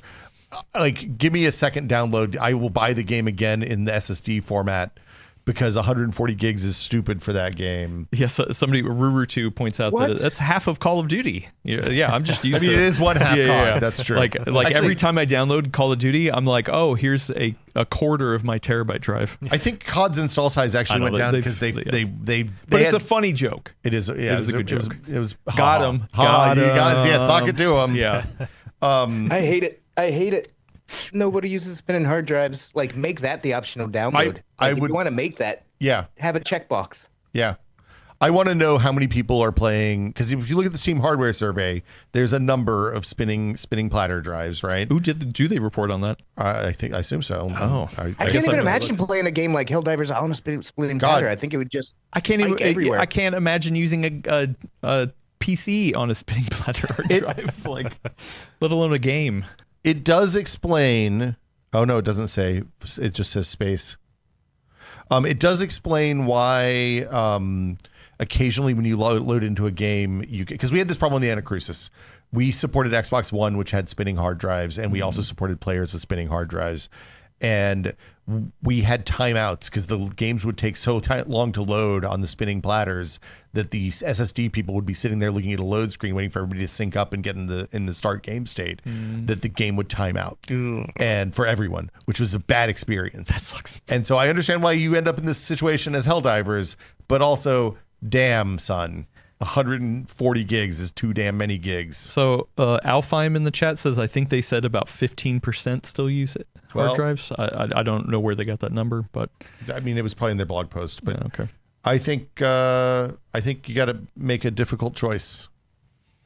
Yeah. Like cut those 15% of people off. Yeah, sorry.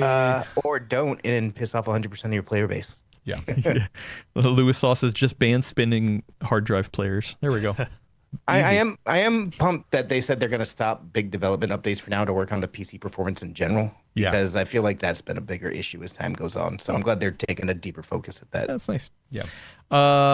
Hey, wow, Will Smith, welcome to Earth, also asked, what's the deal with Microsoft continuing to kill local accounts for Windows installs? So yeah, a number of my computers took the 25H2 update for reasons we'll talk about later. And I've been messing around with it a little bit. And yeah, one of the things, most of them I've been doing is in-place upgrades, but I did install a new media with 25H2 just to see what kind of new workarounds there are. I haven't actually used it to install anything with. I need to put Windows on this system, so that's I want to try it out. But yeah, so supposedly they've finally officially taken out the out-of-box experience. That's gone. The new one is gone. Yeah, the best scenario that I've seen out there that people have said is, hey, you should go download the old ISO right now while you can, which I do actually have on a drive, and then you can just upgrade to the newest point release. We're talking about Windows 11 right now, but if you plan on sticking on Windows 10 for the next year or however long, they're probably getting rid of the Windows 10 ISO today. So if you're listening to this and you plan on staying on Windows 10, I would go download that ISO just to have it on hand. Oh my God! It's today. I really hate this. I think this is such a bad business decision. Like, part of the reason the thing that is differentiate. I'm going to channel Gordon for a second here. If I wanted Steve Jobs to tell me how to use my computer, I'd buy a Mac. But I don't want Steve Jobs to tell me how to use my computer, so I bought a PC. Yeah. And Anyway, this is how we all ended up on Linux, I like guess. So so friend of the show, Ruru2. So people should install with 24H2, then update to 25H2. I would say yes, if you're somebody who wants to do an easy local install, not like people will develop new ways. I'm sure there will be. I've already seen reports of other new ways to get around it, but it's becoming increasingly hard, and the out-of-box experience one is super dead simple. So I think that is one way you can get around that right now, is create an install media with 24H2 and just have that sitting aside, and then if you need to upgrade or install it on a new thing, just use that and then upgrade in place to whatever the newest thing is. So the other thing you can do is you can still do the I want to connect to a domain, but I'm not at the domain right now, and that'll still work. But it's they don't make it easy to get to that these days. Yeah. The like I've seen like registry hacks and stuff like that. So that's the thing, is that OOBE/bypass NRO was stupid easy. All you do is bring up the terminal, put that in, it reboots. Then you just click, oh, I don't have internet. And maybe the larger issue, like I happily did the online install until they started jacking up the Windows folder names with all the symlinks into the OneDrive folders. Yeah. Like that was the thing that made me stop doing this. Yeah. So if they fix that so that my profile folders are the same and I can just turn off OneDrive syncing without having my folders buried in some OneDrive, my user profile folders, which are very important to me personally, buried in some crappy OneDrive folder someplace, I would happily do the online install. But I'm not going to do it with the way they run that stuff right now. Or you know what you should do? They should. Do what, Adam? You should install Linux and subscribe over to the Dual Boot Diaries podcast and follow us on our journey. Big, huge developments this week. Some new stuff has come to light. Really? I got some stuff to talk about. We haven't recorded the episode yet. No, so that's tomorrow. I'm no curious. Spoilers. Yeah. We'll see how that goes. You're going to be shook. That's all I'm going to say. Wow, you're going back to Windows. Prepare to be shook. shook. That's the big announcement. Changes. He's back. He loves it. 25H2 is his favorite H2 ever. I signed. You know what I did? I'm backing up 6 terabytes of computer to OneDrive now. I'm paying Microsoft $1,000 a month for storage. Perfect. Friend of the show, Liquid R asks, what is Adam's storage situation for all his handhelds? Do you keep them charged all the time? Are they displayed proudly? Are they starving in a dark drawer? Yeah, this is definitely a issue. I keep the ones that I have in active use at my home office. Okay. So I actually I got a thing, and I've seen other people using this. It's meant for displaying not displaying, but like tablet stacking or something. No, it's IKEA. It's like this wood thing with pegs that you essentially, like, I think it's in the kitchen section. So you it's like for plates or something, or drying rack or something like that. Okay. Anyway, so that's like, for almost all handhelds, it's the perfect thickness for a handheld. The only problem is that sometimes the thumbsticks will hit each other, but whatever. Anyway, so those are the ones that I use actively, right? Like, oh, hey, if a new handheld comes out, I'm probably going to compare it to XYZ. The Steam Deck, I mean, is always there, and then I have one that I'm usually using. The new hotness is what you like. The new hotness, or one that I'm like, hey, you know what? This has been my daily driver. When I want to go pick up one, this is the one I want to pick up. And actually, I have a new one of those, but we'll talk about it later. Spoilers. And so yeah, I have those. I do have a couple that I have at my office that are a little novelty that I don't bring out often, but I just like them and I don't want to get rid of them. Like the 10-inch GPD WinMax 3, I think it was. Like is that the thing with the keyboard? Yeah, it's the full keyboard, but then with I love that device. It has OcuLink. Like you can actually do some work on it. I want to put Linux on it, actually. I'll put Linux on it. But yeah. So I'm not actively using it, but it is at my home office. It's just aging. And then all the legacy ones I actually stack up here, and the situation is not good. So I need to rethink how I'm going to store here. We need to think of a way to have you like maybe put up like a shelf, with a lot of like sneakerheads. Just like put them in like a glowing box, LED lights. I've seen people like hang them on pegboards and stuff. It's hard because, like, these handhelds, some of them are really big, and so it can take up space. There's not really an easy solution to displaying them in ways that I like them. I've seen a lot of other YouTubers try it. I don't want to have to dust them. Yeah. I have like this is my nightstand problem, right? Like this is it, because I have the Steam Deck there. I usually have a laptop or the iPad, and then like all the stuff that's on the top, like my phone and my watch that get charged every day.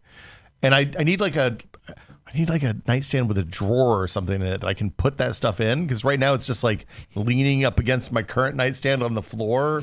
Like technology, it's not good. It's not a good situation. Well, and actually, so that's the other thing. Lewis Law says add the old Nintendo handhelds. So yes, all the other were like the other. Oh, there we go. The hamster popping wheels off over there. They're buzzing. Oh my!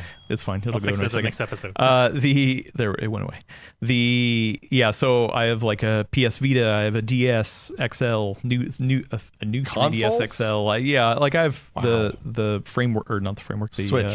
The Nintendo the Switch. crank one. Oh, the Playdate. I need to find it. It's stuck somewhere. Anyway, so I have all that stuff too. But those are like one-offs, right? Like I know you can emulate a lot of those, but I like having the actual It's nice hardware. to have the real hardware. Yeah. So I mean, except for now the Switch, I have the Switch 1 OLED, but everything that can play on the Switch 1 can now play on the Switch 2, and sometimes even better.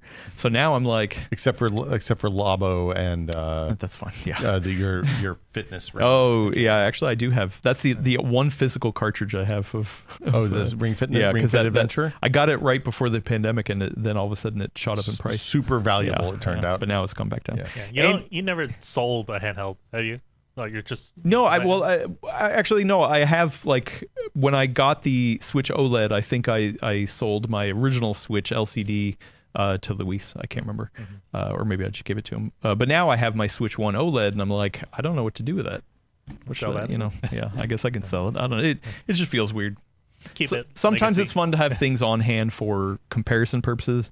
But yeah, like I also am a believer of like, man, we have too much hardware around here. I like to try to get it into hands of people who can actually be appreciating it. So it is a delicate balance. Gordon was on one end of that balance, and I'm trying to be somewhere in the middle. So look, have it when we start building a Adam Patrick Murray library museum. Oh, goodness. Yeah, well, and that's not getting into all my phone storage that's downstairs, because back when I reviewed smartphone cameras, I have like dozens. Those are spicy pillows in there. Be careful. Actually, weird. Only the Samsung ones. Oh, what a weird coincidence. Yeah, weird. Yeah. Huh. So anyway, if anybody has any ideas for handheld display cases, please or nightstands that have drawers. I would love a nightstand with like a velvet drawer I can just pull out with this. You need to find like a hotel that's selling off their nightstands. Right. Yeah. I stayed in a hotel earlier this year when I was visiting a friend that had charger like a plug inside the drawer. When you pulled it out, it was like a little fold down thing, and then a tray slid out. And I was like, this is the best. I want this where I don't have to see the wires, and then my stuff's just in there and doesn't get dusty when I'm not using it. Yeah. Sounds great. All right, a couple more questions to get out of here. We got one from friend of the show, Boria Zero. Can you get the bleep button ready for this one? Bleep button. Yeah, the bleep button. Get the bleep button ready for this one. I got it. Here we go. With yet another report of 12-volt high power melting, this time on a 9070 XT Nitro Plus from Sapphire. Shout out to Ed. Is it finally time to call this piece of 12-volt high power connector a piece of Bleep. for the piece of Bleep. that it really is? Are you tired of answering this question as I am sick and tired of asking it? So Ed actually is now in our Discord. He did comment saying, hey, they're looking into it. This is, funny timing, right? Good news here last week. Yeah, well, I'm going to read. Even though it wasn't a question, I left it in there. I didn't immediately nuke it. Said, Sapphire Head, quote, saw this today. We are starting an investigation on our end to try and see what the issue was for the user. Again, I stand by my statements of my own experiences having been flawless, as well as those of friends I have installed the card for. However, if I get more info, I will let you guys know, end quote. So hopefully Ed can follow up with us, let them know, maybe we'll get breaking news. Maybe we'll get breaking news to figure out what happened over there. I don't know, but yes, I'm tired of answering this question. I'm tired of people asking it, and but maybe we should try. It's a big deal. Yeah, I just yes, there are. Guess what? Spoilers, Spoiler Zero. There will probably continue to be more reports in the future. Maybe of people having an issue. Maybe we should try to melt one. Just unplug it and replug it a whole bunch. Believe me. I've tried. Plug it in there sideways. Yeah. Believe me, I've tried. Like halfway plug it in. Every time one of these happens, I'm not sure if I was talking about it on this show recently or with the buds, but I got hot and bothered about this recently. Oh, please. Like, Get it all out. you get it on Reddit, you get it on Twitter, you see these everywhere. I mean, you're only seeing one or two of these a month at this point. Normal power supply connectors used to melt sometimes too. I think we're at the point where it's really not a concern for most people. I think that it is sending way more juice through it, so when things go wrong, things can go pretty wrong. But to me, these sporadic occasional reports are well within, like, if 1 out of 1,000 of this happens to, like, that happens with laptops too. That happens with the old power connectors. That happens with all this stuff. I think it's just more in the public eye at this point. I think when it first started happening, there was a bigger issue. I think now it's corrected pretty well. 300XZ Turbo follows up and asks, but Brad, why would you take that chance? Because it's been plugged in. I don't consider it a chance. Yeah. Same reason I take the chance of crossing the sidewalk. I think that's a lot more dangerous than plugging one of these into my PC. Especially here in the Bay Area. Yeah. I mean, that's the thing. The world is full of chances. Same thing with, like, I used to be deathly afraid of flying on airplanes, which was funny because I flew all the time when I was a kid, and I was like, yeah, that's fun. But then, it got better of me. So yes, anything's a chance, and I just. Yeah, this one I'm completely fine with taking that chance. So if you're not, whatever, more power to you. There are still cards that are being sold with the standard 8-pin power connectors. Look, I had a leftover unagi roll that sat in the back of my car for like 4 hours yesterday. Did I eat it for dinner last night? Absolutely. Was it delicious? Take that chance. Yeah. Was it a chance that I was willing to take? Yeah, sure.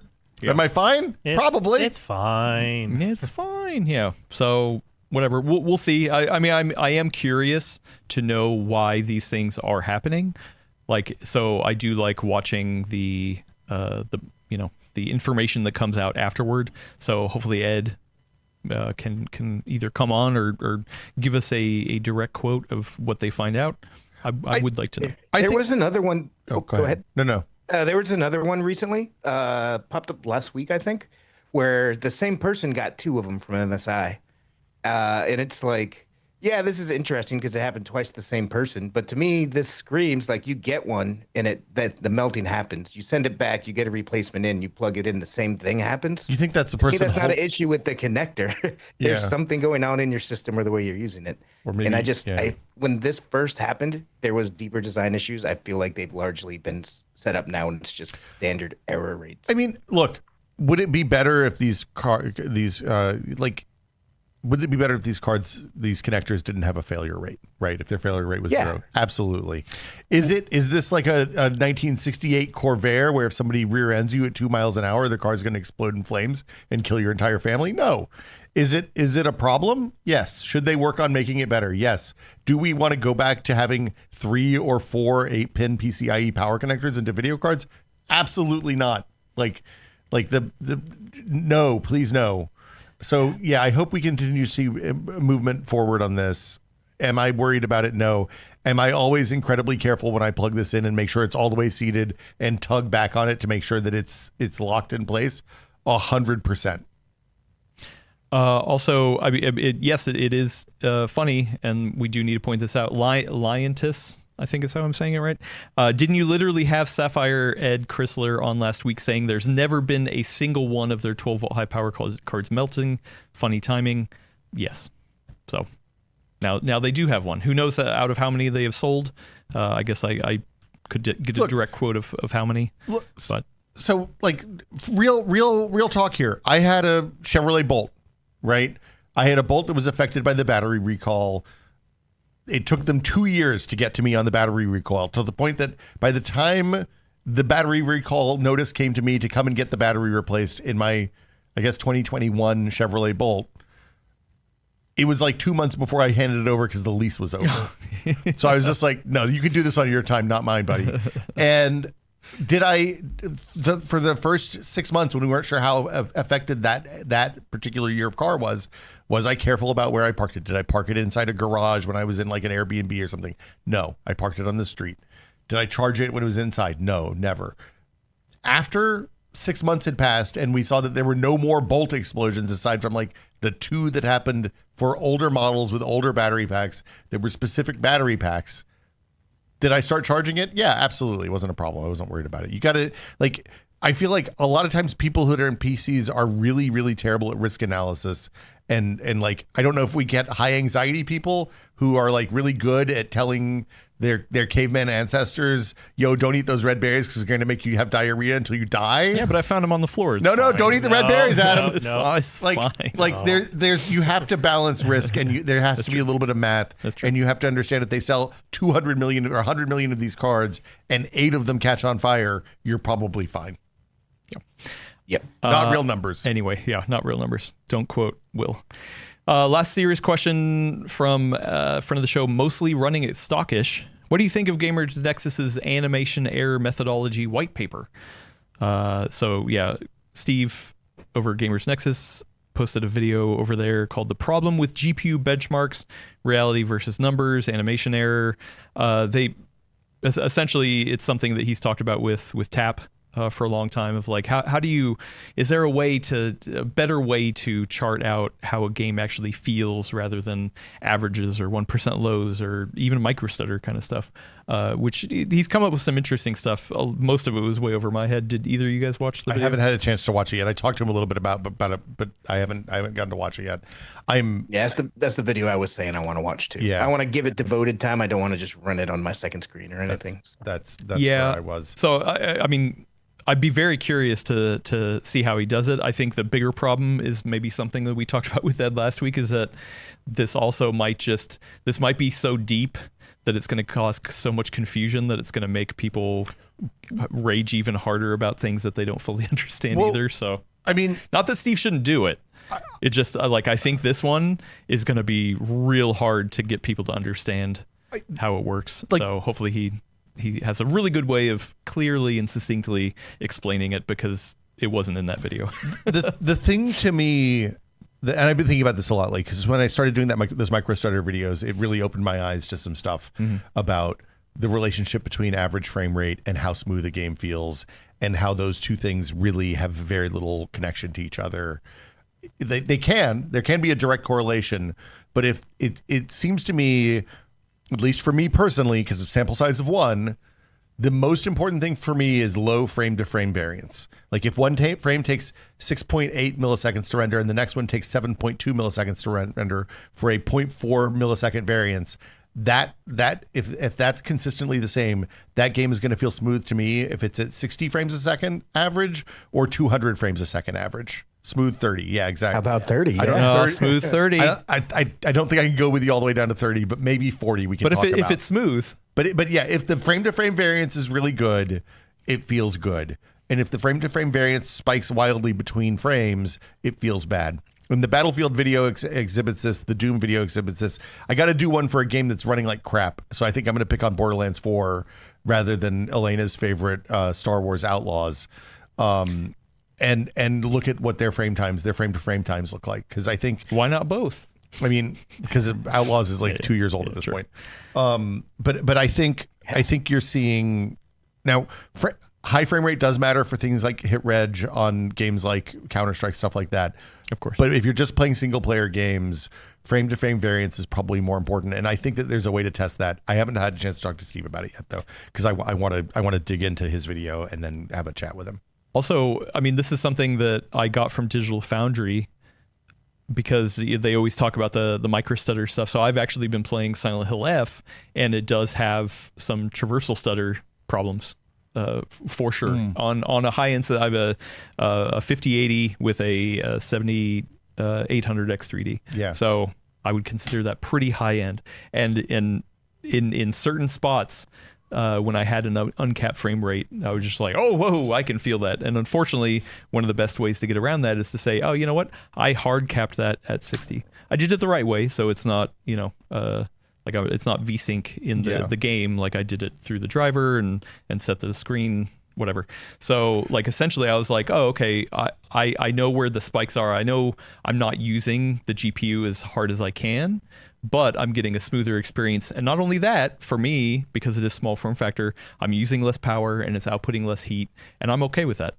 So like I think unfortunately that's maybe one of our futures too, is that PC gamers are going to over provision just to cap performance in some ways. So it is an option. Well, it's interesting because like competitive games, I play a little bit of Counter-Strike here and there, has started popping up a message if you don't have VSync and the boost, what's the reflex turned on. Oh, really? So like if you don't turn on VSync and boost on a high perf machine, it pops up a message that's like, hey, our recommendation, and this is a Valve thing, not an NVIDIA thing, our recommendation is that you have VSync and reflex on, which is new to me. Does it recognize VSync in the driver, or do you have to do it in the game? You have to do it in the game. Oh, yeah. Interesting. So it's like people are starting to look at this stuff a little more closely in the competitive spaces, but I think the real benefit would be looking at the games that are like the high visual quality 40 to 100 frames per second titles, because like that Skyrim remaster shouldn't have felt as bad as it did. Well, yeah. I mean, there was a very specific engine issue in there that they just weren't able to fix, they didn't precompile shaders at all is the big problem. No, it was the land was broken up into chunks. Oh, into chunks. Yeah, and like loading was hitting hard. They would have had to re-architect everything, so no matter what you do, when you cross over that invisible boundary. Well, look,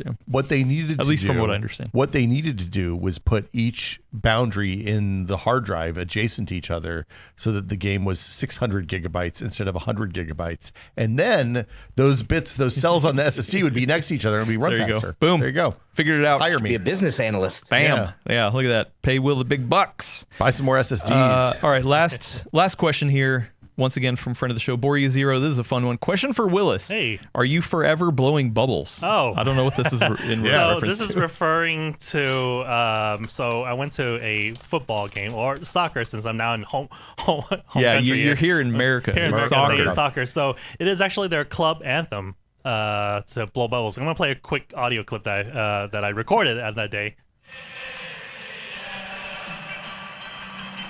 Blow bubbles.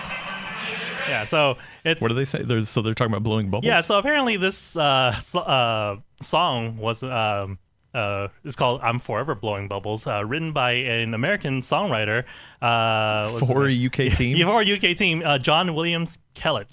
And, Wait, John Williams? John W. Kellett. Yeah. Anyway, so it was written in the 1918, and then somehow got adapted as the club anthem for the team. And yeah, I didn't know too much about it, but I was there for the vibe, and it was awesome. Hey, if you ever want to learn a lot of British lingos, go to a soccer You said game. swears when I talked to you last time, Willis. Swears, And lingos. he didn't know Yeah. it was a swear. So is blowing bubbles a bad thing that we shouldn't be talking I about don't know. here I on don't the know. show? UK folks, let us know in the comments. You know? They're like, wow, I can't believe they said blowing bubbles live on air. That's a horrible thing to say. The sheet music cover for this song is pretty sassy. Yeah, I don't that is know if I pretty can. sassy. I can't. It's not showing any ankle, but it is showing a little bit of the collarbone. shoulder and like collarbone. upper chest Watch out. region. Watch out. and flowers. The flowers are very suggestive. Show it to All right. Well, you know who you need to give flowers to is one Elena Yee. Elena Yee. She's not here. I'm going We're to not plug. for Elena. Well, first, okay, here. I'll get into the actual. Oh shit! I actually, sorry, language. Beep. My bad. Oh no! Windows 10. Check back next week for your fix of PC Talk here on The Full Nerd. To listen to us on the go, subscribe to us on anywhere that you can point an RSS reader to. We're on there. Apple Podcasts, Spotify, YouTube Music, Pocket Cast, Deezer. And leave us a review. I do like reading the reviews, and it doesn't happen too often. Oh, Elena is here. So, yeah, Elena, flowers to you because you continue to be one of the best newsletters, if not the best newsletter that I get in my inbox every week. And if you want to get that in, you get that in your inbox. If you want Elena fresh in your inbox, go over to PCWorld.com/newsletters with an S /sign up. There's actually a link in the description. I need to mention that too. That if you just want to hit the link in the description, it'll be over there, and sign up for the full new newsletter, or maybe the other newsletters that we offer. You will get a fresh breakdown of information straight from Elena's head to your mailbox every Friday morning. She recaps the show. She talks about something that's been on her mind. This is like where she gets to rant. She gets to let loose. Do you edit those, Brad? I do. Yeah. We think of them like old magazine columns. Like it's magazine columns with the catching up on the week's show, and then all the news you need to know for the week. Since it's a magazine column, you know what we need? We need one of those cheesy headshots of her at the top. Wow, cheesy headshots. Yeah, sorry. Magazines, cheesy I would love headshots. it, and I might have to work on that. Yeah, there you go. We're also lobbying. If you want to lobby for the official audio version of the newsletter, I don't know. Yell. I did my part. Yeah, get into the description and at Elena Yee and say, hey, listen, I want the Full Nerd podcast. What do we call it?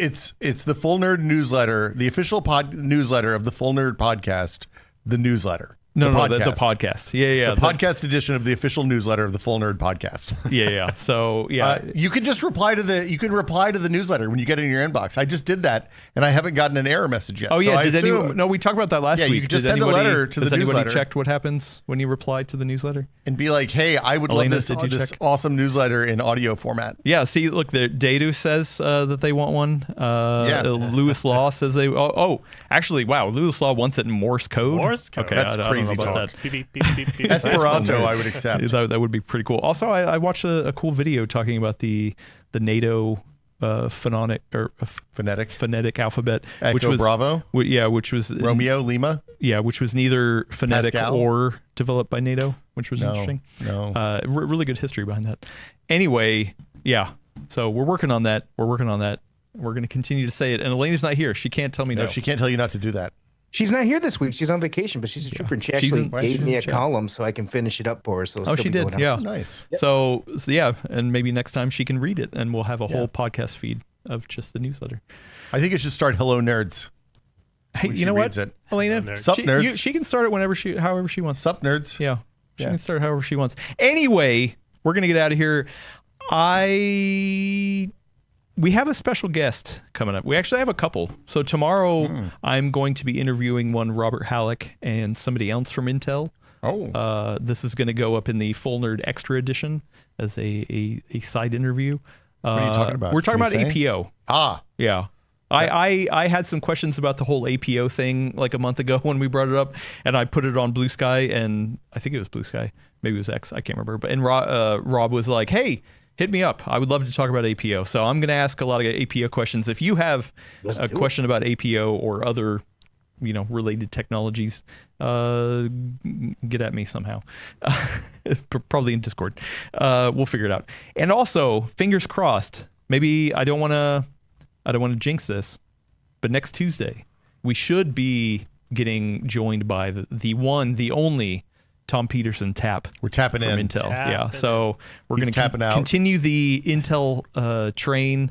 And those are always great interviews. I love having Tap on. He's going to be here in the flesh as long as everything works out well. So if you have questions for Tap, get them in. Some of those questions I actually did not answer in the Discord because I knew that Tap would be able to answer those as well. So I have a question for Tap or me. For you. What's up? I had a really good joke in the Intel Fab Tour that you didn't put in the video. 6-7 video. No, not that one. Oh, that one was bad. It's when I said usually I like to have Intel inside my computer, but today I'm going to be inside Intel. We took that out? It's not in there. Are you sure? 100%. Oh, that should have been there. Yeah. I don't remember taking that out. Finally, I'm going inside Intel. I was like, I worked on that for a long time. That's pretty good. That's a little spicy, probably. Is that too spicy? No, I was in the building. It's a reference to dun dun dun dun. Yeah. So, yeah. I know. Like, that's my one joke for the month. I got nothing now. Tapped. Yeah. Damn you, Will. I'll run it by Tap next week, see what he thinks. He'll approve. Tap's fair game for anything. So ask whatever question you want from Tap. Like, why did he come up with G-Sync? You could just ask him that. Yeah. I'm sure he would love to talk about that. What is it like reporting to the people in green again? I'm sure he would love to answer that. Yeah. Yeah. So that's what he's waiting for. Yeah, that's exactly what he's waiting to answer. Actually, he literally is game for anything. He really will say. Yeah. He'll talk about anything. So somebody please ask that question. I will ask it. Anyway, thanks everybody for tuning in. I really appreciate it. Thank you, Willis, for sharing these were these great. Cadburys. We're going to destroy those. Yeah, Will's been nibbling on them on air. I didn't have breakfast this morning. Take the buttons. Yeah. I didn't have breakfast this morning. I've been horking chocolate all morning. I'm like, the chocolate cake. Brad, go munch on some pocket ham and report back. Pocket ham for the win. Also, I finally won a fantasy football. Oh, you won. I finally won. Wow. Rob. Yeah, I finally beat Rob. We were at the very bottom, so it was the two losers. Wait, Brad won like what, 2 years ago, 3 years? Oh ago? no, not the whole thing. Oh. I just mean a week. Oh, the yeah. week. I wonder was who's me at and the you top of the next charts. week. Yeah. So we'll see. I just got beat by 100 points. It's the worst beating in my life. So it'll be Wow. That was pretty bad. Yeah. Crap fest. But you're still at the top. Anyway, thank you, Will, for Hey, being thank you, Will. Will-mazing. I think you're okay too, Adam. Yeah, thanks. Well, And thank you, Willis, for controlling the brand new squeaky, I still haven't. occasionally beeping vertical Yeah, I horizontal. still haven't fixed the intro outro yet. I should take five seconds to do it, or just. Oh let yeah, it run? no. So you go into the audio properties Yeah, and I hit need monitor to only. I need to activate. Like it needs to be Activate? live. It needs to be live first, and then. Oh, okay, because you can't see the you're right. advanced audio Yeah. properties. Yeah. Whatever. It'll double up. It doesn't Yeah. matter. Yeah. Just do it. Sorry. Just do it. We can all Sorry, hum it actually- along as we go. I can. I just Oh talk yeah, first. you're right. I'll talk yeah, first. Yeah. I mean, Okay. yeah. Yeah. Anyway, just get us out of here. Okay, thanks. Just, Yeah. It doesn't matter. All right. Thanks, everyone, for tuning in. While I will troubleshoot some hamster wheeling technical difficulties, but, we'll be all good for next week. So we'll see you next time. Bye. Oh, now it's not playing. Oh, there it's playing. It's not doubled up for us. No, it It's sounds great for doubled us. up. Sounds really good here. Yeah, this sounds great. Brad hears it even. Brad hears it. It's Holy fixed. crap. Yeah. It's a new era. Woohoo.